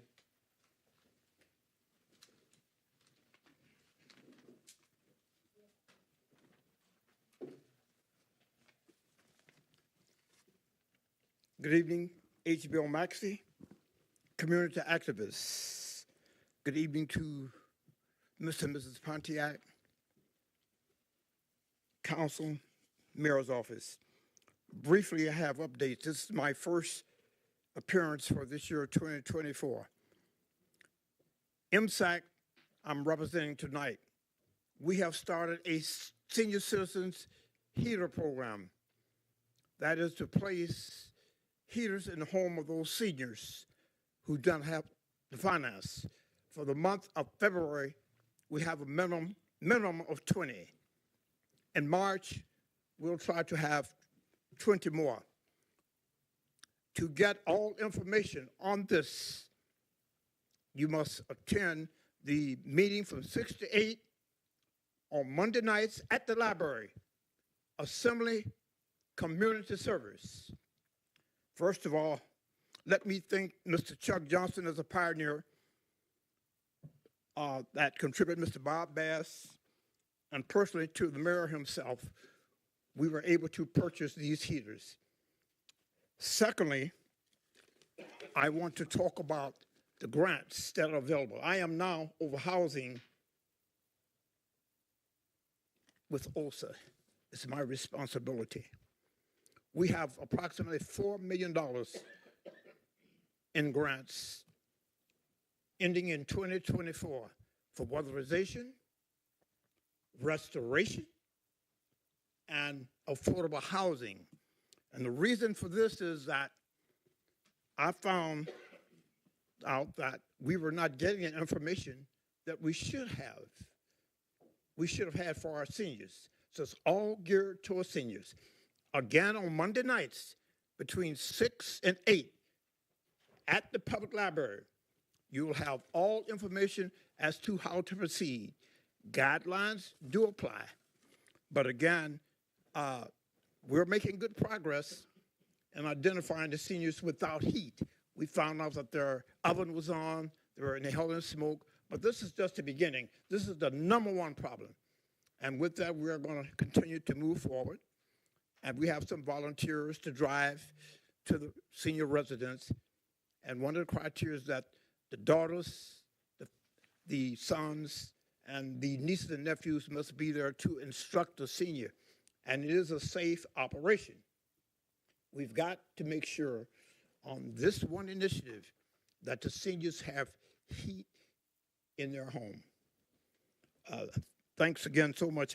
I would say to the pioneers, Robert Bass, Thomas Lawrence, the mayor, and myself are only a few of committee members of MSAC. Of course, the mayor can't belong, but he contributed. He's not 65, so he can't. He could stand on the outside and look. That does conclude So your this time. program is ongoing. Again, that number is 248-762-4953. Please text, don't call. That does On conclude your time. Mondays and Fridays, you can call between the hours of 2 and 4. We will get back with you. That does conclude your time. Okay, within 24 hours. Thank you, Mr. Maxey. Ms. Billy Swayzer, and please turn off the cell phone, please, or put it on a vibrate. No, I was talking to in general. She passes. You passes? Okay.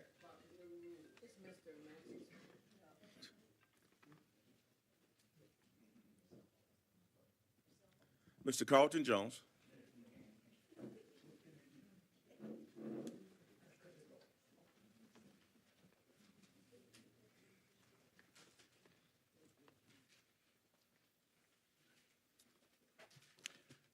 First, I want to say thank you to President of the Senior Citizens Bowen Center, Carolyn Price, and Vice President Vicki Ellis.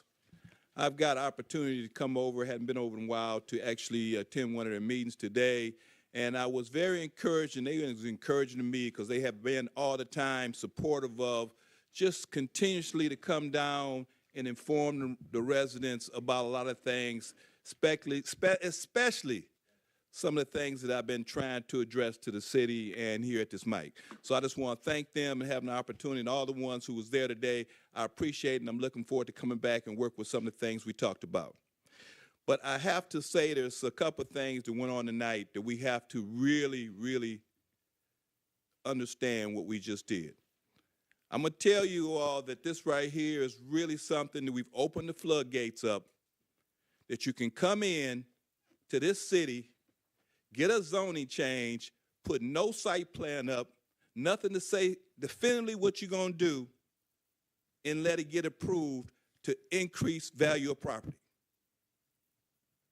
When you do that, you open the door up for somebody not to spend a dime on your city, have some property, increase the value of it, and they can do what they want to inside that higher, or sell it, now that the property is at a higher value.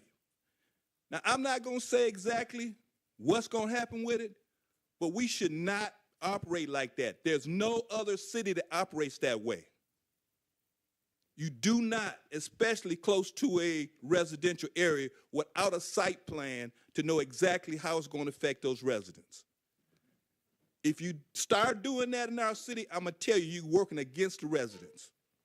We don't even have a chance to see what's planned there. Other thing I want to talk about tonight is a follow-up on, we talking about trying to fill positions in our city. Everybody needs to understand, talent right now is very hard to find. If we don't develop talent internally and we think we're going to keep on going out and try to find talent and bring them here, we're going to have a revolving door. And you're going to pay people to come find somebody, they're not going to stay here long, and it's a revolving door. We have to develop talent internally. That is also a part of workforce development. It's not just the ones coming in, develop your talent inside.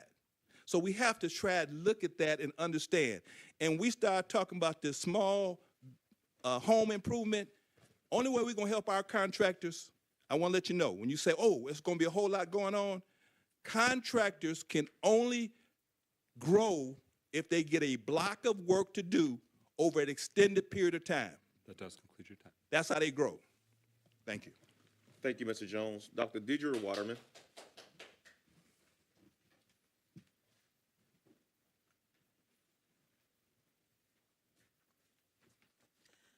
My kudos to Mr. Kemp, too, for all he's done for the community. Sometimes I come to these council meetings because I think there's some answers that people need to know about, get some straight answers. And it works because this week I see one of the things that I brought up last week was that I see we now have a discussion that's entitled Frequently Asked Questions for Marijuana Referendum on Ballot. And there is a referendum on February 27th on this ballot. Now, marijuana has been pending in Pontiac for 6 years. You know, it's the longest time it's taken any city to get this in. And there's just so much confusion back and forth and so many closed sessions that apparently people aren't really sure what's going on right now. And I hope we can get some real answers, straightforward answers about what's really going on. I speak of one of the closed sessions that you had, and it wasn't announced at first what the closed session was about, but we only knew when you came out of closed session. And at that time, the council president, you did, Mr. McGinnis, did announce that you had decided in closed session to change the scoring. And because you had changed the scoring, the entity that had brought up the need to have the referendum decided, okay, they were happy with that, so they dropped the referendum back in November. Now, we have another referendum coming up February 27th. And many of us, I guess I got in the mail something from somebody called Sensible Cannabis. And so they're talking about what we should do. Well, for one thing, who is sensible cannabis? I'm always kind of alert to people who kind of tell you what's your best interest. They won't say who they are or what their best interests are. But in talking to the clerk, city clerk, Mr. Doyle, to try to understand what was going on, he tells me actually it's a war between equitable cannabis, who had the first referendum on that they took off when they changed the scoring, against sensible cannabis. So let's see what their interest is, and either one of them, and what's in the best interest of Pontiac. So I hope that there were some questions answered about that. But I do want to, there's some other questions that have come up in the past that have never been answered. One of those is that one of the big lawsuits against the city was the $60 million brought by Rubicon. And according to the papers, one of the reasons they complained was they said 2 city officials came and they got the city into this lawsuit, and they combined the marijuana with the development of Crystal Lake property. What do they have to do with each other? Hope you'll answer that. And I'll wait to hear the answers that you have, and that will let me know what we may have to ask next week, because we won't have public comment after the discussion. Thank you, Dr. Waterman. Ms. Pastor Kathy Dizeru.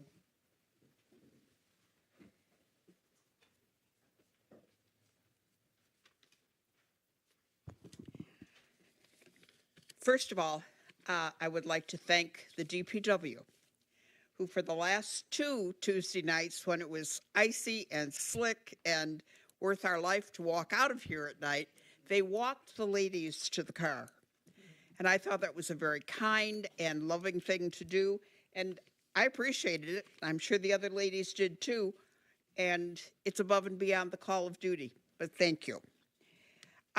In our calendar of events, it shows District 5 meeting Thursday night, but it says 6 o'clock, and I would ask Pastor Parker, is it not 5 o'clock now?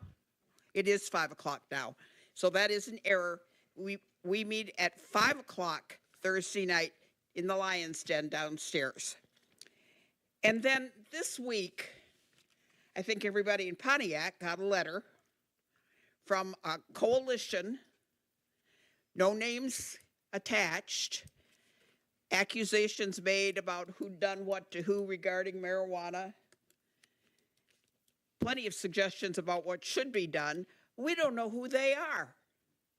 If you want us to respond to something that's been talked about so much for so long, at least tell us who you are. Thank you. Mr. James, is it Boyles or Bowles? Hello, City Council and Mayor. My name is James Bowles. I'm from Detroit. I have a lot of good memories from, I'm here to represent Mr. Kemp, to changing his street name. I talked to Ms. Rutherford on the phone. I have a lot of fond memories here because from teammates I played college football with and ran track with at Eastern Michigan University. Mr. Kemp has done nothing but open his doors for me and my company to do better. Talk to him weekly, every 2 weeks, every month, to always try to make things better. Mr. Kemp has always been helpful, excuse me, with his water supplies and all of that. I've even given my athletes all over the country his water. I've even had Olympic coaches, Karen Dennis from Ohio State, from Detroit, retired. She wants the water. A coach at Southern Illinois wants the water. So he's always helping me. I even had a talk with, before Michigan went to play in the championship game, I had a conversation with the head coach, Jim Harbaugh, and I explained to him about the water. So I told Mr. Kemp about it. Mr. Kemp said, we're going to get it to him. Even though he left, he still wants the water. So the bottom line is here, I'm here to support this guy. He's been a very good friend the last 4 years. I hope that you guys can consider it. And I'll say this and end it. Where I grew up at, on the west side of Detroit, Rosa Parks Street was called 12th Street. Rosa Parks was not passed. She was not dead. They changed the name to Rosa Parks. So I hope you would take it in consideration, that you would let him have his way, like the preacher said, smell his roses before, before it's time. So I appreciate it. Thank you, Ms. Bowles. Mr. Bowles. Ms. Darlene Clark. No, she passed. Okay. Mr. Clyde Kemp.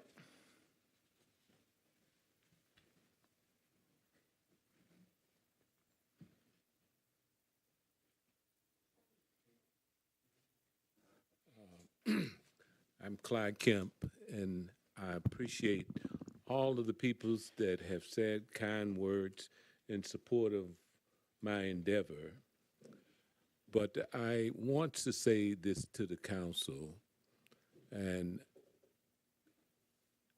every one of y'all has the ability to not only use as a collected council, but each one of you all has a spirit, a council within.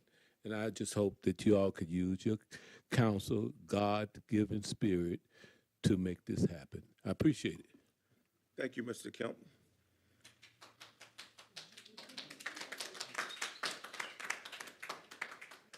I have several names. I'm going to try to call some that I know that I see in the audience. Pastor Teresa Lee.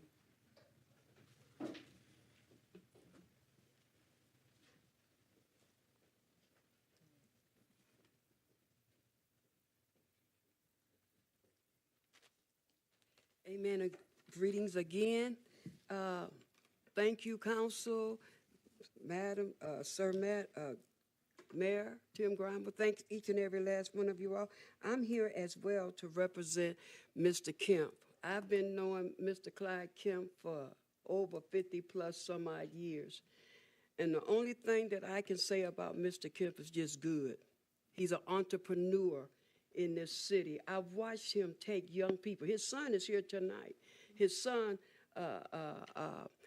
goes with him, delivering the waters and, establishing relationship with young people. I've watched him take time with young men, particular, to try to stir them in the right way. He's a good person. He really is.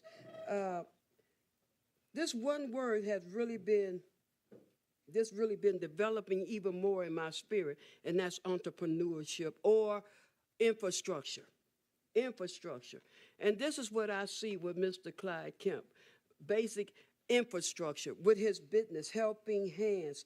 Just a few weeks ago, I had the experience to be among helpless people that were dealing with challenges in their mental issues. And I had never been that close. I've seen it, but I've never been that close to it. Well, here's Mr. Kemp. He has a organization, establishment that help people with challenges in life. He have never been reported because everything he does it in the spirit of excellence. And I think he really should be recognized. He really should. We don't hear his name often, but this is one time we should recognize and give him his honor, give him his flowers while he can smell them. And so I'm excited about whatever the council do, and I pray that you all do just the right thing.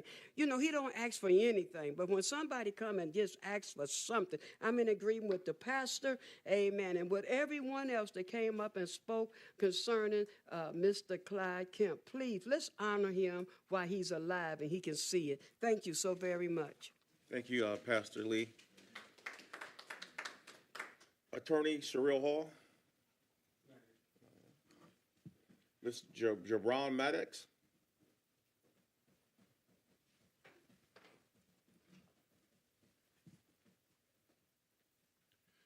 Greetings, City Council, Mayor, and the citizens of Pontiac. I stand before you today on behalf of Mr. Clyde Kemp to just give you a little bit of information to speak to you about the integrity to service community and to raise awareness of the crown jewel that's sitting right in your city. I spend most days with Mr. Kemp. I've been a part of his organization, the Helping Hands and White Cloud Waters, for the last 10 years. And we talk every day. Everything that we do to this point is being recorded, because there's an amazing story to tell here.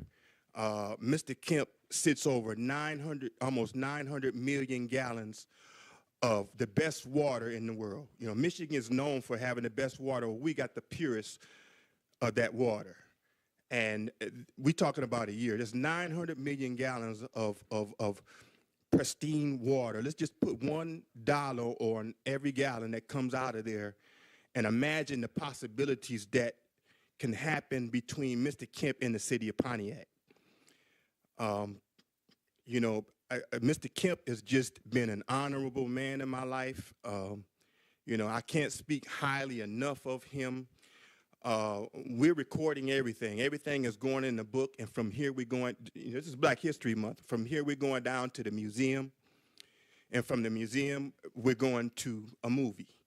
And everything that's going on is, you know, good and bad is going in that movie. And I promise you one thing, at the end of the day, there's going to be a happy ending. Thank you. Thank you, sir. Sherelle Stevens or Steffens? Jamal Belt? Pam Reed? George Brenton?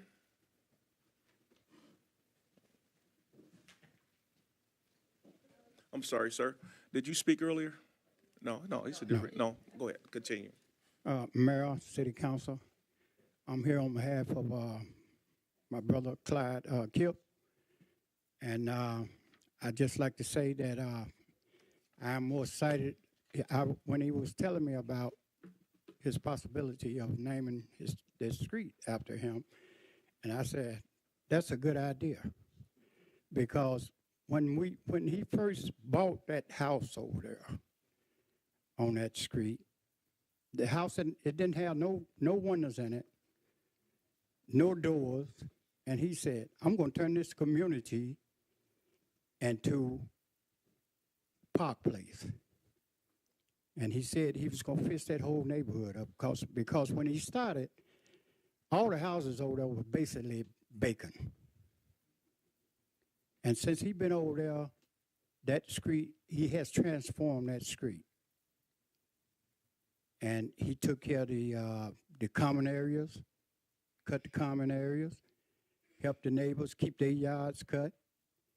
He has sprung that whole neighborhood up over there. And if you go over there on that street now, since he's been over there 40 years, because when he first moved over there, that street was dead. All the house was vacant. And he told me he was going to turn that neighborhood into a livable neighborhood. And 40 years later, if you go over there, you can see the work that he has done. And not only that, he always helping peoples. Always with his organization Helping Hand.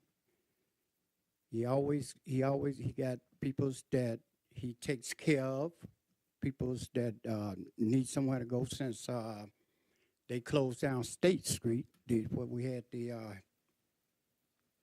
what's called building over there for peoples that was challenged and stuff, and he helps peoples in that regards. So I would be happy if the city would give him his recognition, his just dues, and name that street after him. Thank you, and have a blessed day. Thank you, sir.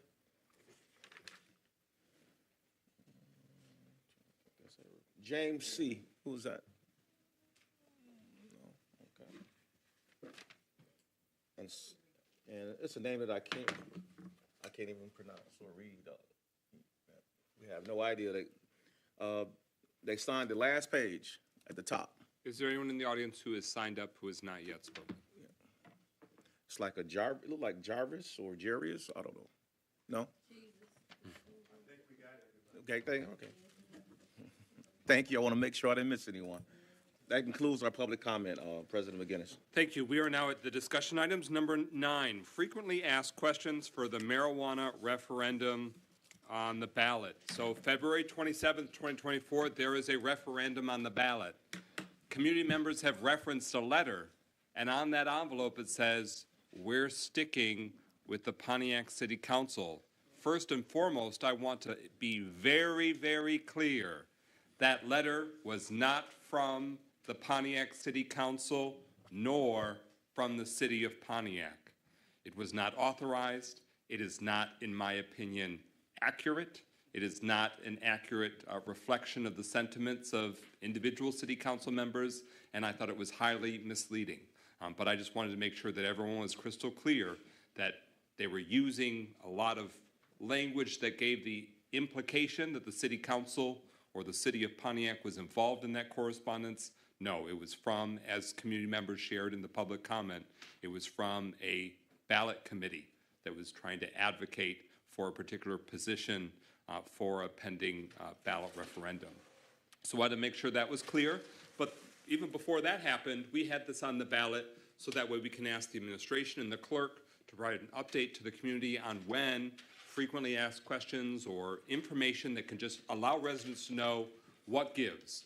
What, if you vote yes, what does that mean? What's the practical outcome if a yes vote won? If you vote no, what's the practical outcome? What's sort of the rationale for it? We're not looking to campaign for or against it, but we want residents to at least understand it. It is rare to have a ballot proposal with that much words, first and foremost, so we understand it's very dense, it's text heavy, and we want residents to have a full understanding of where it's at.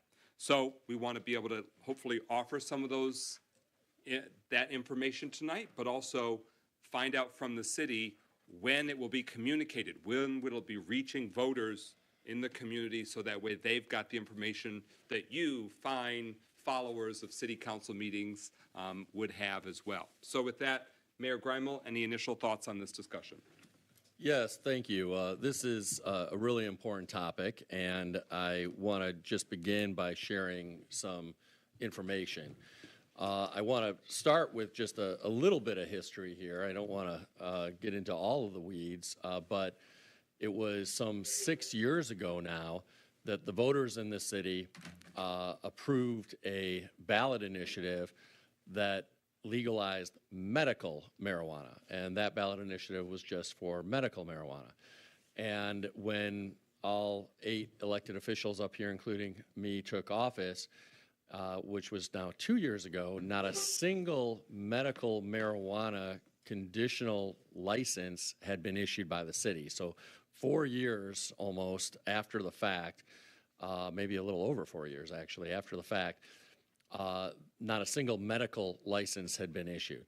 I'm happy to say that within the first 6 months of our tenure, those medical, conditionally approved medical licenses were issued by the city. But by that point in time, the market had really moved away from medical marijuana and towards recreational or adult use marijuana. And so it was in the spring of 2023 that the city approved recreational or adult use marijuana. That was by enacting Ordinance 2406, and that was approved by City Council in April of 2023.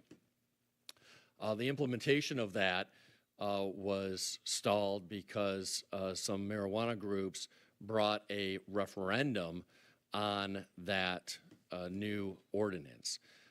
They ultimately agreed to remove that referendum from the ballot. Then in the fall of 2023, there were some amendments made by City Council to the previous ordinance. Those amendments were enacted by approving Ordinance 2424. There were a number of amendments made, but some of those amendments clarified and bolstered some social equity provisions. And those amendments, as I said, were voted in favor of by City Council.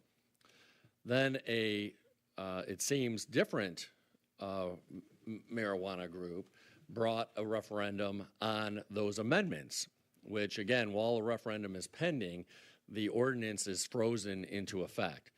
And so the referendum that is on the ballot February 27th, towards the end of this month, is not on the original ordinance, Ordinance 2406, but is on the amendments to that ordinance that are contained in Ordinance 2424, which amendments, again, include, among other things, clarifying and bolstering social equity. What will happen if people vote yes on the referendum on February 27th? A yes vote means that Ordinance 2424, containing those amendments that were enacted this past fall, will go into effect. A no vote would mean that those amendments enacted this past fall in October of 2023 will not go into effect. And we will certainly be including this information in a newsletter that'll be going out this month. We will also this week be getting this information out via social media, via email. This is objective information, and we wanted to make sure that we went through the city's attorneys to prepare this information, because the city is not allowed to say vote yes or vote no. So we wanted to make sure that this was vetted by attorneys so that it is truly objective, factual information that the city is legally permitted to put out in the community. And with that, I turn it back over to you, Mr. President. Okay. Clerk Doyle, any reflections? Thank you, Mr. President. I think the mayor adequately stated everything. The only thing that I would say is, so where voters are clear, regardless whether you vote yes or vote no, there still will be adult use or recreational marijuana in the city of Pontiac. Because some people were thinking that if they voted no, there would not be adult use. We're only voting on the amendments to the adult use ordinance. So there still will be adult use marijuana in the city. Further discussion from city council members. Pro Tem Carrington. Thank you, President McGinnis. I'd just like to apologize to this community for me not being more vocal when we need to be more proactive to things that affect the city of Pontiac. Right now, we're reactive. The damage has been done by these groups. And I'm really hoping that this information gets into the right hands so our voters can make definitely a decision based on them having the facts of these particular amendments. So again, I will take the blunt of us not being proactive and making sure we get this information out to our voters. Thank you. Further discussion before us? So from City Council's vantage point, we want as much factual information out that the city can infuse into the community as soon as possible. And if you have procedural questions with the election, contact the city clerk and their office. This election does have more options for how you can cast your ballot. And that also means more time for you to deliberate, research, etc. So we encourage you to utilize the format and the method and the timing of the voting that works right for you and your life, but we encourage residents to take part. On the ballot as well is the presidential primary. So don't be surprised if they said, would you like a Republican ballot, a Democratic ballot, or just the referendum ballot? Even if you didn't want to vote in either of those presidential primaries, you can still get a ballot that only has the referendum. That's a pretty unique thing. There won't be any other time this year in the election where you'd be asked or prompted about which ballot you want. So I don't want you to be surprised. That's why. Because on one ballot, it's going to list those who are options for the Democratic nomination for president. On the other ballot, it's the Republican Party nomination options for President of the United States. And that's the February 27th ballot. So meaning you could vote or request a ballot now until the primary election day. And of course, voting is open from 7 a.m. to 8 p.m. on election day, Tuesday, February 27th. Housekeeping note, we will not have a city council meeting, even though Tuesday's our usual gig, because the election's taking place and the clerk and city staff will be focused on administering the election.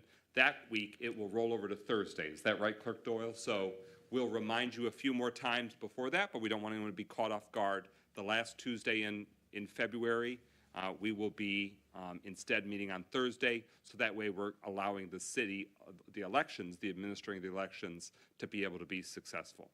So, any further discussion on frequently asked questions for marijuana referendum on the ballot and the city's council's perspective that we absolutely want those resources and information across the board, very accessible and easily accessible for our fellow citizens. Okay? So again, if you saw that letter is not from the city council. And that's why we need more information out there so you can make an informed decision and compare what was circulated with reality. Okay? Hearing no further discussion, that number 9 is concluded. We are at number 10, downtown building construction concerns. Councilwoman Rutherford, you have the floor. Good evening. In mid-October, a large amount of African-American businesses were shut down by the building department. The enragement that I felt was that how are they supposed to know about getting licenses when previously there was no building department equipped to tell these small business owners. In mid-November, I asked a question to the director about a particular building, which is 28 North Saginaw. And my question was very simple. Do they have their paperwork in order? And I was told that they do. On Monday, we had an economic development meeting, and it comes to find out that as of Monday, and I want to read it because I like to have clarity. Hold on one second. They did not have a demolition permit. They did not have a building permit.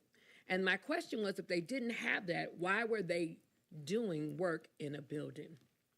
That same day, I watched with urgency these same individuals. No one could give me the answer to what I came for. So I talked to the mayor, and the building was tagged. And I went and I seen that the building was tagged, and it was cease and desist, and I was happy.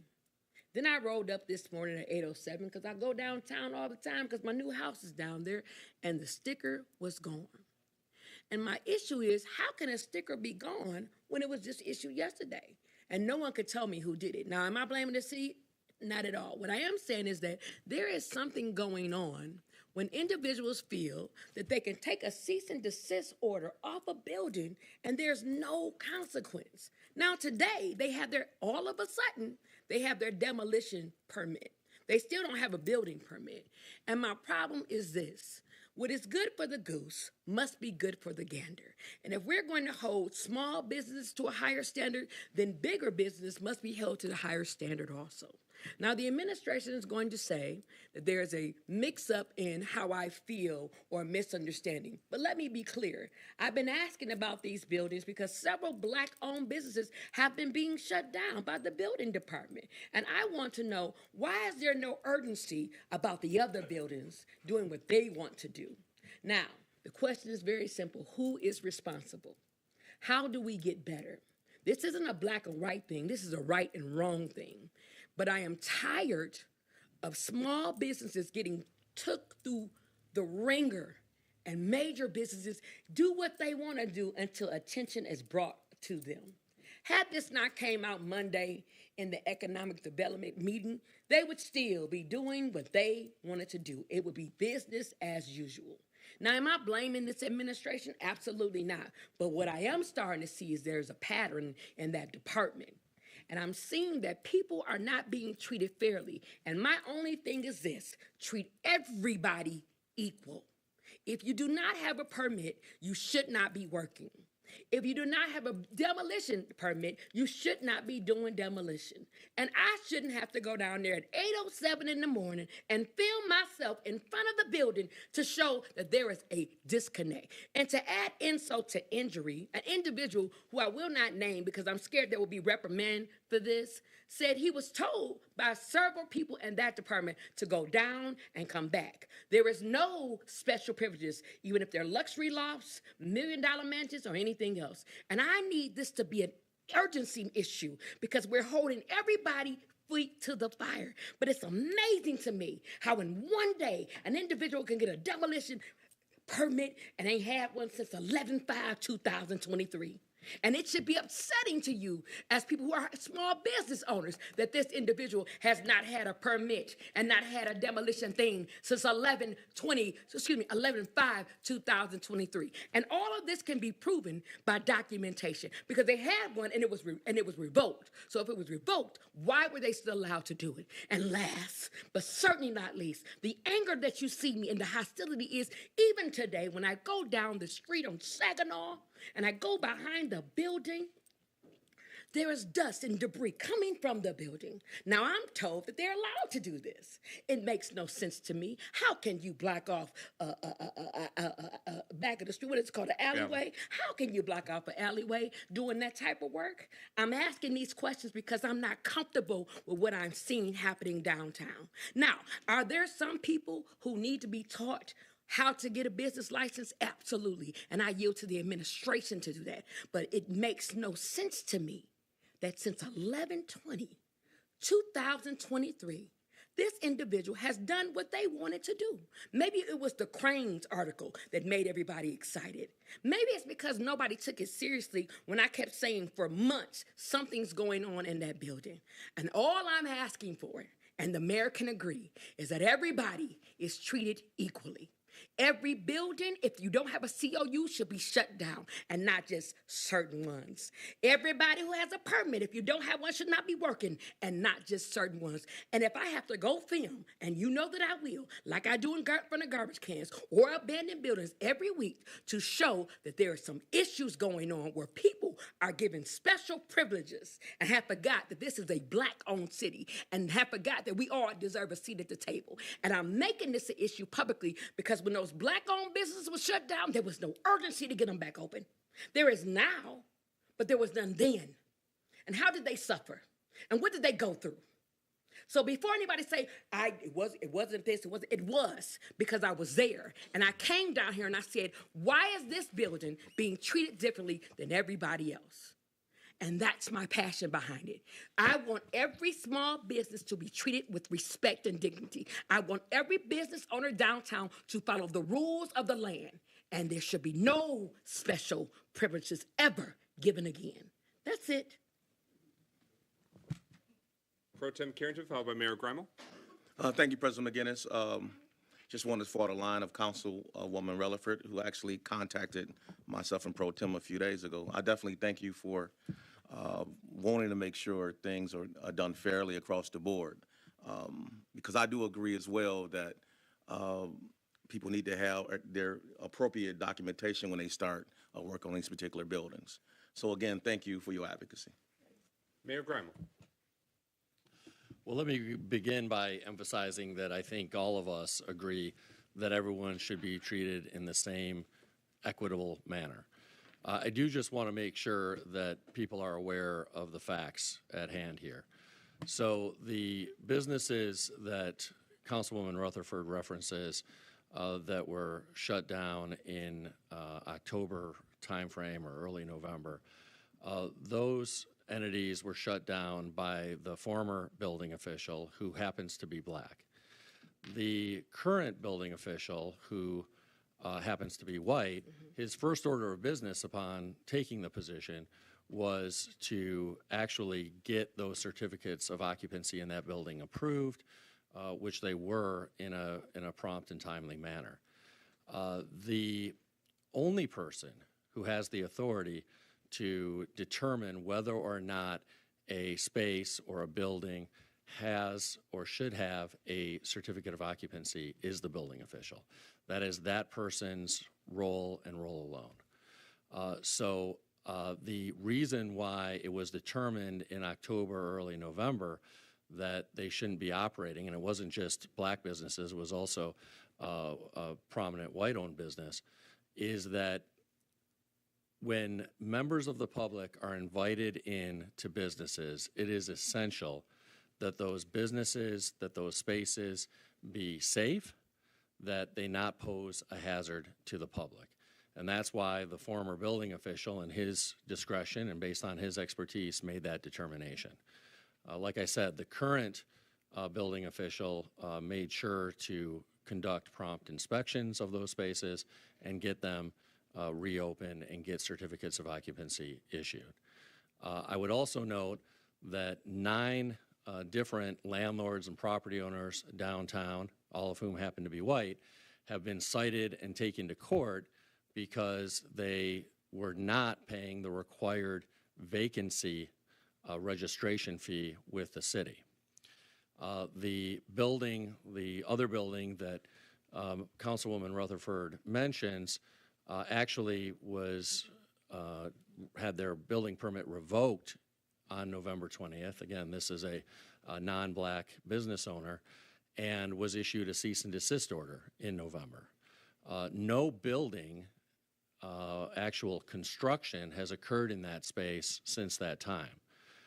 Within the past week or two, we began receiving complaints about dust being generated in that building.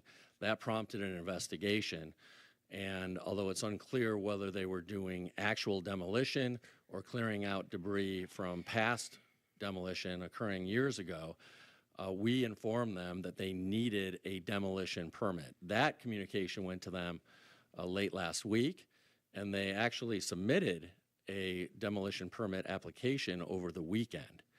But yesterday morning, Monday morning, they were informed that in order to get a demolition permit, they also needed a environmental study, and they needed to submit the report of that environmental study as well. And because they had not done that, the building official issued a cease and desist order against that business and building yesterday, and they then provided that environmental study yesterday afternoon, which was reviewed, and again, in the building official's discretion, that demolition permit was issued today. So those are the objective facts of the matter. Councilwoman Rutherford. And here's my rebuttal. Number one, the environmental study was not submitted until today. Number two, because I have the letter, I want to read it to you that Bruce wrote to me, because I'd like to provide some contents as well. I want you to hear this. So let me go to it. I could forward it to you as well. The Councilwoman Rutherford, here attaches a demo permit for 28 North Saginaw. Please note that the building PB230757 was issued in error and is on hold. So again, my issue is very simple. You found a way, this administration, to make sure he got his stuff the same day that I've been arguing about this. But I've been saying for months that they're doing work. Now, we can do semantics, whatever you like, but having illegal immigrants working in a building, bringing out debris, is demolition. Whatever you want to say, that's what it was. And prior to, they didn't have a they didn't have a permit to even do the demolition 2 years ago. So my question is, how are they doing, if they're not doing demolition, they didn't have a permit to do it 2 years ago, what do you call it? I have a problem with people trying to play like it's not a big deal when it is a big deal. So if you're going to use facts, use the fact that when I asked your department head on 11/20, did they have their stuff together? She said that it was together in her knowledge. And my thing is, we're paying individuals 6 figures to know about these things. Safety issues that you say you want everyone to be safe. That is what I'm bringing to the carpet. Make it fair for everybody. And yes, Bruce did go down there and help the African-American buildings, but how many of them closed in the meantime? How many of them lost their opportunity to be able to serve and take care of their families in the meantime? So you can play calm if you want to, but you and I both know people were directly affected with the hastiness and the haughtiness that the building department did when they did what they did to the 30 North Saginaw building. And I know that because when it happened, I called President Pro Tem. I said, do you know what's going on downtown? And yes, it was black and brown and white. My problem is, did you make it affordable for those individuals to get their permits? Did you make it affordable for them to know what's wrong? Or did you just shut them down hastily over a plug? Again, direct your comments through the chair so that way we're not. Mayor Grimel, you have the floor. Well, I wasn't present for the conversation between Councilwoman Rutherford and the department director on November 20th, so I don't know what was said. What I will say is that on that very same date, a cease and desist order was issued by the city. So I don't think it's the case that the department director said the paperwork's in order, because it was that very same day that the building owner was ordered to stop work, and that the previously issued in error building permit was revoked. I doubt that the councilwoman has seen the immigration documents or residency documents of any of the workers. And so I don't know on what basis she would accuse them of being here illegally, but I would caution people not to base judgments on ethnic stereotypes. Another, I see you. Another element that we have to consider, and I want to emphasize this with the mayor and your team, that when a city council member expresses a concern or reports an issue, it can have a chilling effect and obviously an adversarial effect if city staff or members of the administration are then reporting to the person who is the subject of a complaint to say, Council Member X is who has reported you, or Council Member X is who has an issue with you. Today alone, I submitted complaints to 3 respective departments on not big stuff, but still stuff. And that's because neighbors and residents will often come to me because they don't want to be the one that's name is attached to it, or they don't want to be the one that gets in the middle of a neighbor versus neighbor dispute, and they want to be like, hey, what's the deal? What does the city allow for animals or garbage cans, or how do I report X? And if we start getting to the business of city administration or people sort of saying, well, you know why the city is coming down on you hard is because Council Member X has complained. So I just want to say that broadly, not necessarily if this has happened here or not, but broadly, that would be a big problem, because we are here to be advocates and ombudsmen for the residents. And if it's more adversarial like that, and it's trying to play us against city staff members or us against residents, that can have a very corrosive effect to moving the city forward and getting results for residents. So I just want to say that. And anyone, I'm going to keep doing it. Even if my name starts getting dragged through the mud and said, oh, he's the guy. And just know that if that's happening, I'm usually doing it on behalf of one or multiple residents who just don't quite know who they have to report to, or they don't know what the city allows or not. So please feel free to contact me or use me as that resource to get results. Councilman Rutherford.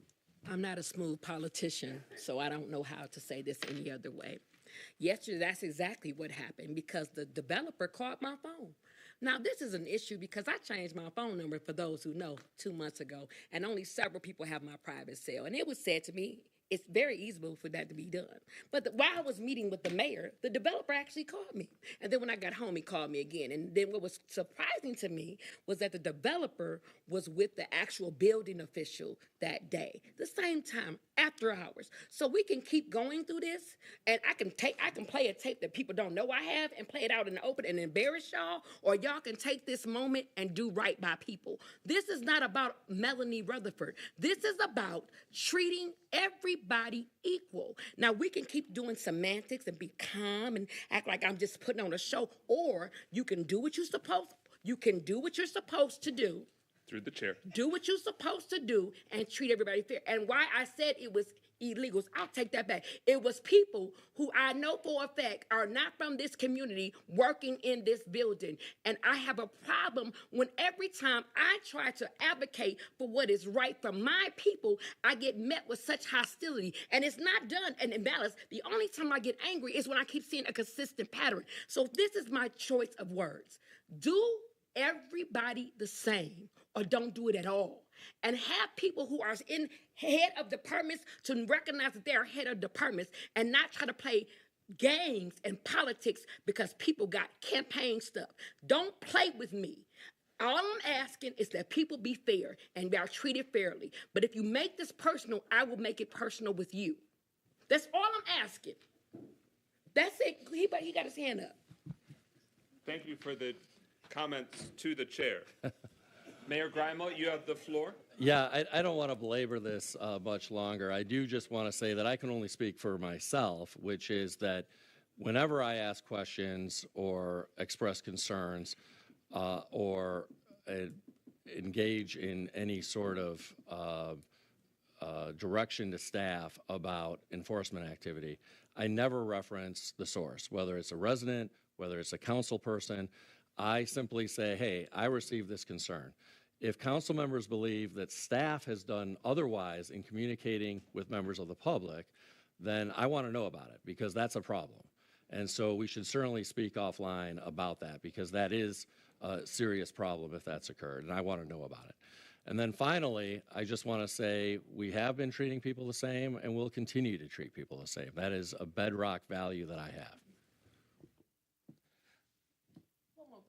Oh, for the road, I would like to publicly say that my number and my information was given out by your staff members yesterday, because there's no way that this individual had my new number. It was done. Stop playing with me. Stop playing with these citizens and stop playing games. Stop. Please stop, because I understand how to play politics and I understand politics, and there's a difference between those two. Don't sit here and act like that I don't have a right to be angry when I have been advocating for these problems for months, and those people were affected by your harshness and your hastiness on making those decisions. And don't downplay it like it wasn't a big issue, because it was, and he knows that. That's it. I'm done.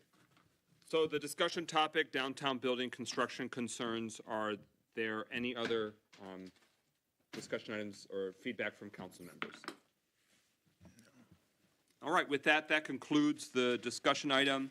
We are at communications. You can find written on the end of the agenda upcoming events in the community. And to reiterate what was shared, because Councilman Parker did correct this last week, and shame on me for not catching that when reviewing the agenda, that the District 5 meeting is this Thursday, February 8th at 5 p.m. 5 to stay alive for District 5 in the Lion's Den of City Hall. You can find an online option too, a virtual option. You can contact Councilman Parker for more information. We broke down the many different community events related to Black History Month. And so I'll just say that before our next City Council meeting, we also have our District 7 meeting on Monday the 12th from 7 to 9 p.m. at Prospect Church, the monthly District 7 meeting. With that, we are at closing comments, or excuse me, Mayor Communications. Mayor, you have the floor. Yeah, thank you. Just a few announcements that are time sensitive. Number one, this coming Saturday, February 10th, is the annual Daddy-Daughter Dance. Tickets are still available. If you're interested in participating, please contact 248-758-3037. Again, 248-758-3037 if you'd like to purchase tickets to the second annual city-sponsored Daddy-Daughter Dance. Also, again, a reminder that the Pontiac Youth Recreation Spring Bash and Egg Hunt is going to be on Saturday, March 23rd. So mark your calendars now for a really fun and exciting event. We did it last year. This is the second annual Spring Bash and Egg Hunt, March 23rd, Saturday, coming up. That's all I've got. Okay, Clerk's Office Communications. Thank you, Mr. President. Just to remind the public, we're still looking for Election Day inspectors for the presidential primary on February 27th.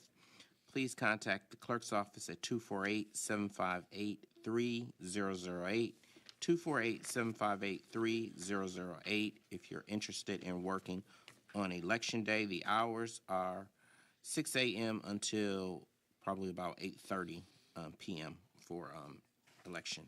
Is food provided? Yes. Ooh. We will be providing breakfast, lunch, and dinner for poll workers. On top of the compensation. Correct, yes. Right. And then you do get paid for attending training as well, too. And you must attend training in order to work. Absentee ballots are being distributed. Just to give the community an update, we have mailed out over 10,000 applications for absentee ballots. We've only received 3,250 of those back, and we have issued ballots to all of the applications that we've received back. Actual ballots that have been returned are 1,344, so that's a 41% return rate as of to date. Most of the ballots come back closer to Election Day.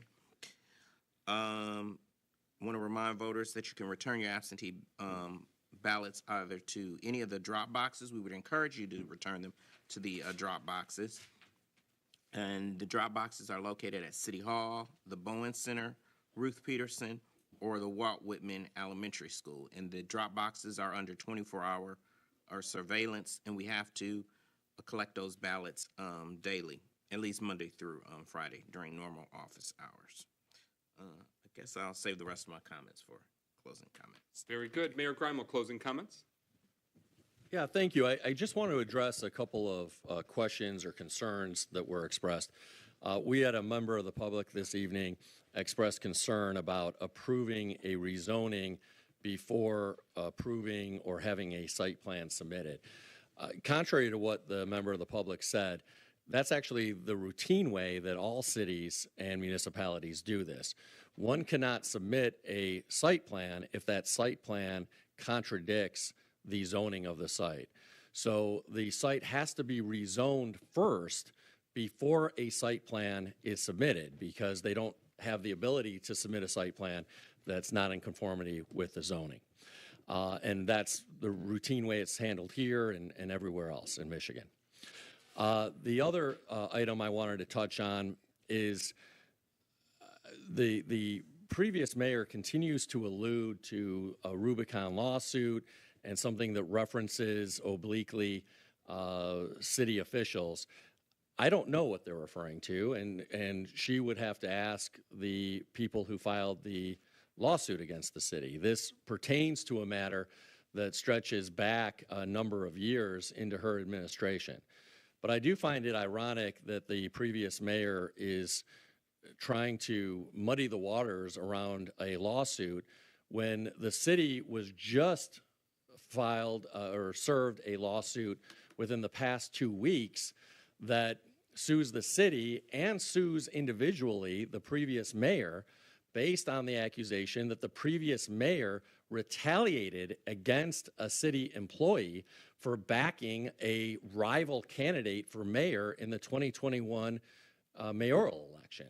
So again, it's pretty shameless to come up to the podium and try to muddy the waters with the 7 council members and me who are currently serving when she was just sued personally, along with the city, unfortunately, for action she took or allegedly took while mayor in terms of retaliating against, allegedly, a former city employee based on that former city employee backing a rival candidate. All right, City Clerk. Thank you, Mr. President. So just to let the public know, you can vote one of 3 ways. I've already talked about absentee voting. This year, the law changed, so you can now actually vote early. And early voting is basically the same as Election Day of voting. You'll be able to vote early starting February the 17th. Early voting goes from February 17th through February the 25th. So the hours for early voting will be, every day there will be from 8:30 to 4:30 p.m. With the exception of Thursday, it will be from 12 p.m. until 8 p.m. And our early voting site in Pontiac is the Pontiac Library. So you simply just show up the same way you would to your polling location on Election Day, and you'll be able to cast your ballot. The council president mentioned earlier that you will have to make a selection for a ballot because it's a presidential primary. You either have to select the Democratic ballot, the Republican ballot, or if you don't want to vote in the presidential primary, you can still vote on the ballot, on the marijuana ballot proposal by requesting a no party ballot. I think that's about it. Thank you. Okay. City Council closing comments. District 1, living Black history figure, Melanie Cherie Rutherford. Here she is with Stevie Wonder, always rubbing elbows with other icons of Black history. Councilman Rutherford, your closing comments. You did that, so I wouldn't, but I'm still. It's all right. It's all right. Some people will never like you because your spirit irritates their demons. That was said by Denzel Washington.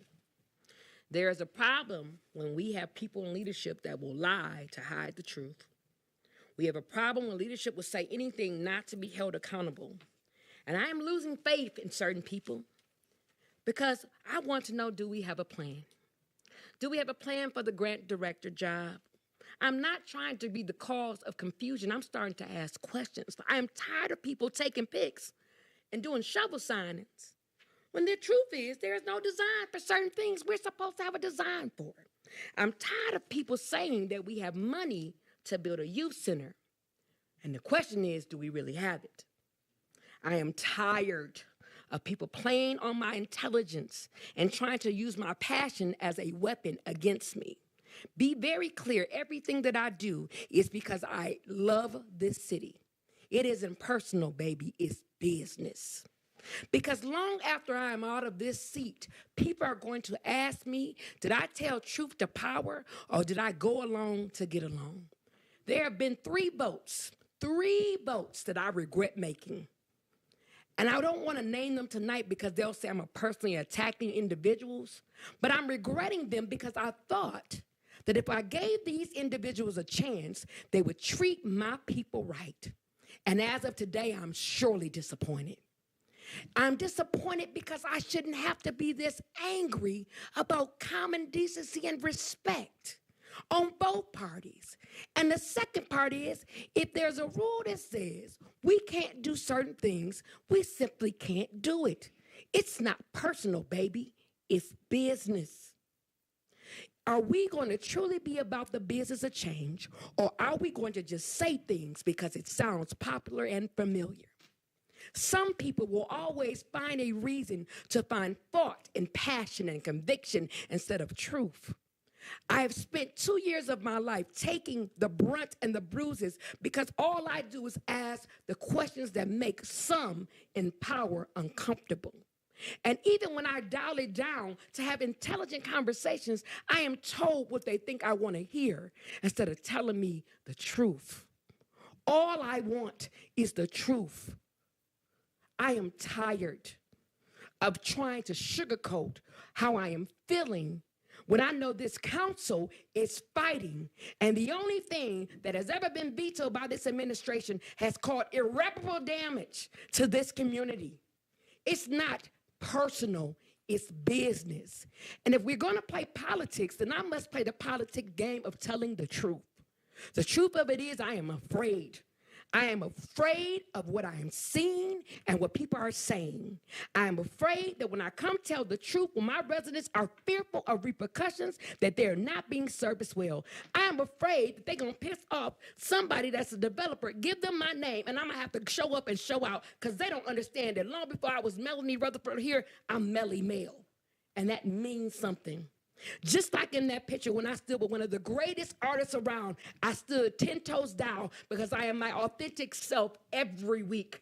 And I make no apologies about asking the truth because Stevie Wonder said, we cannot be living just enough for the city, we must live. Come to these district meetings and hold us all accountable. Come ask this mayor what you really want to know. Because at the end of the day, it will be our children who will suffer if we don't start asking questions. And you ain't never gotta like me. But you're gonna respect the fact that when I get up here, I play no games. Because I was born and raised and I will die in this city standing for what I believe in. My grandmother did it, my great-grandfather did it, and I'm gonna do it. Stop playing with me and stop playing on our intelligence thinking because you show up to an event, that means you showing up. Be who you are, tell the truth, and treat everybody right. And I will shut up. Have a good evening. Thank you, Councilman Rutherford. District 1. District 3's Councilman Mikhail Goodman has departed, but there he is. District 5's Councilman, the Honorable William Parker Jr., pictured with Congressman James Clyburn of South Carolina, our former Congresswoman Brenda Lawrence, and Pastor Keys as well. Councilman Parker. And I'm curious where you got that picture. First spoke. but okay. I'm going to devote my time to talking about a man as we've heard a lot said about today. That's Mr. Kemp. I met Mr. Kemp at a barbershop about 2 months ago now, because I get my hair cut every 2 months, every 3 weeks. Now, God's cutting most of it, but I get the rest of it trimmed for him. And the first thing I noticed about Mr. Kemp was his humility and his desire to uplift others, even as he moved about the city. And I understand that there may be some difficulty in what he's asking for, but, you know, if it was easy, everybody would do it. And so, Mr. Kemp, first, I applaud you for your humility. I applaud you for your professionalism. I applaud you for not only for allowing those who know you to speak for you. And I pray that as we go through this process of looking at what you're asking for, that we look at it with heart and not just with head. I pray that we understand that sometimes we have to recognize people before they die instead of after they die. I hope we can understand that sometimes we have a responsibility to speak for the community, for that which we say we represent, and you represent our community well. I know you have your water business, and I think you brought some samples for us to have back there, and I certainly do appreciate that. But I pray that through all this we're going to go through, and I know we're going to talk about it and discuss it at some point, that we can look past what we have done and do something fresh and new. And with that, I'll say good evening. Thank you, sir. That's Councilman William Parker Jr., District 5. District 6, President Pro Tem. Yes, thank you, William President. A. Thank you, President McGinnis. Oh, wow. You went way back to my protesting days. Yes, I believe that was 3 years ago. Actually, that was my time at University of Michigan,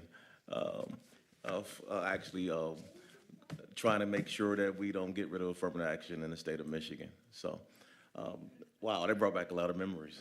Long hair and everything.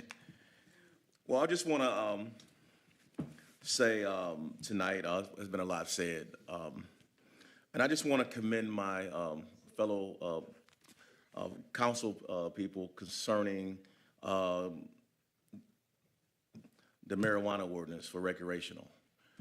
We put a lot of time into that particular ordinance, and we tried to make sure that that ordinance benefits some of our citizens here in the city of Pontiac, giving them the ability to actually get into the cannabis business. When I came on, actually before I came on, the medical marijuana ordinance was one of the worst things that was ever passed by the citizens of this community. It was very bad. It only passed by one vote that could have been challenged, and that's the facts. One vote. And those community benefit agreements did not benefit this community. Some were so shallow that some people got $500. $500 of one time, right? No attorneys looked at any of these agreements. So when we came into office, we really wanted to work and try to put a document together that helps this community, that gives a lot of our entrepreneurs that are already in the cannabis business, right, the opportunity to get into this particular industry. And we had to compromise.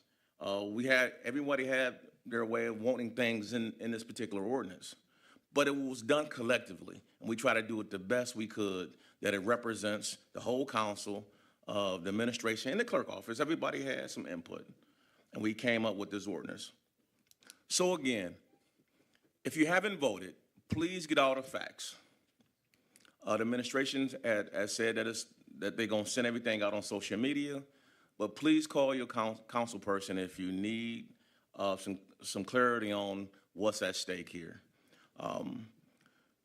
So my community meeting is February the 22nd, Thursday at 5 to 6:30 p.m. Please come out to the Ruth Peterson Senior Center. And we having food. I hate to say that, but we having food. So please come out. Is that food free? Oh, it's definitely free. Ooh. And drinks, lemonade, of course, but and drinks. Please come out. We usually have a good time. I'm gonna have some of the department heads there so you can talk with. Come out and ask those tough questions to the mayor, like Councilwoman Relaford just stated. please come out. Ask me some tough questions. I know some things in the community that you need done, so please come out and join me. And I look forward to seeing everyone. Good night. Thank you, sir. Good evening. I'm Mike McGinnis, District 7 City Council person. I wanted to emphasize that our next District 7 meeting this Monday night, Monday, February 12th, 7 to 9 p.m. at Prospect Missionary Baptist Church, 351 Prospect Street at Prospect and Sanford. You are all welcome. It's always open floor, meaning you help shape and dictate what we talk about, what we get reported, check on the status of progress of problems that you've already reported. And where you sit now, that's where I was in 2013, a member of the public when the New York Times was doing a story about how much our city had been decimated by emergency managers. And here we still stand. I want to celebrate the memory of those that are no longer with us that were in that audience, but many of our neighbors, quite a few District 6 folks I see there, and a former city councilwoman, but at this point, a future city councilwoman. So please, to Councilwoman Rutherford's point, help make this city stronger. Challenge your elected officials, ask the hard questions, get involved, stay the course, stay engaged in the fight, because that way we can make our city stronger, smarter, and more resilient so we can go the long haul. We've been through so much, and there will be more struggles ahead, but it is such a beautiful, brilliant, strong city with an amazing history, and every day we're making new history together. So let's keep at it. God bless you. Be safe. And with that, is there a motion to adjourn this evening's meeting? Support. It's been moved by Councilman Rutherford, seconded by Councilman Parker, that we adjourn this evening's meeting. Hearing no discussion, roll call. Clerk Doyle. Parker? Yes. Rutherford? Yes. Carrington? Yes. McGinnis? Yes. 4 yeas, no nays. That motion carries. We are adjourned for this evening at 9:09 p.m. Thank you. And I want to thank Councilman Rutherford for the candidates she brought each and every one of us. Thank you very much. Yes, Sweetheart Rutherford bringing the sweets.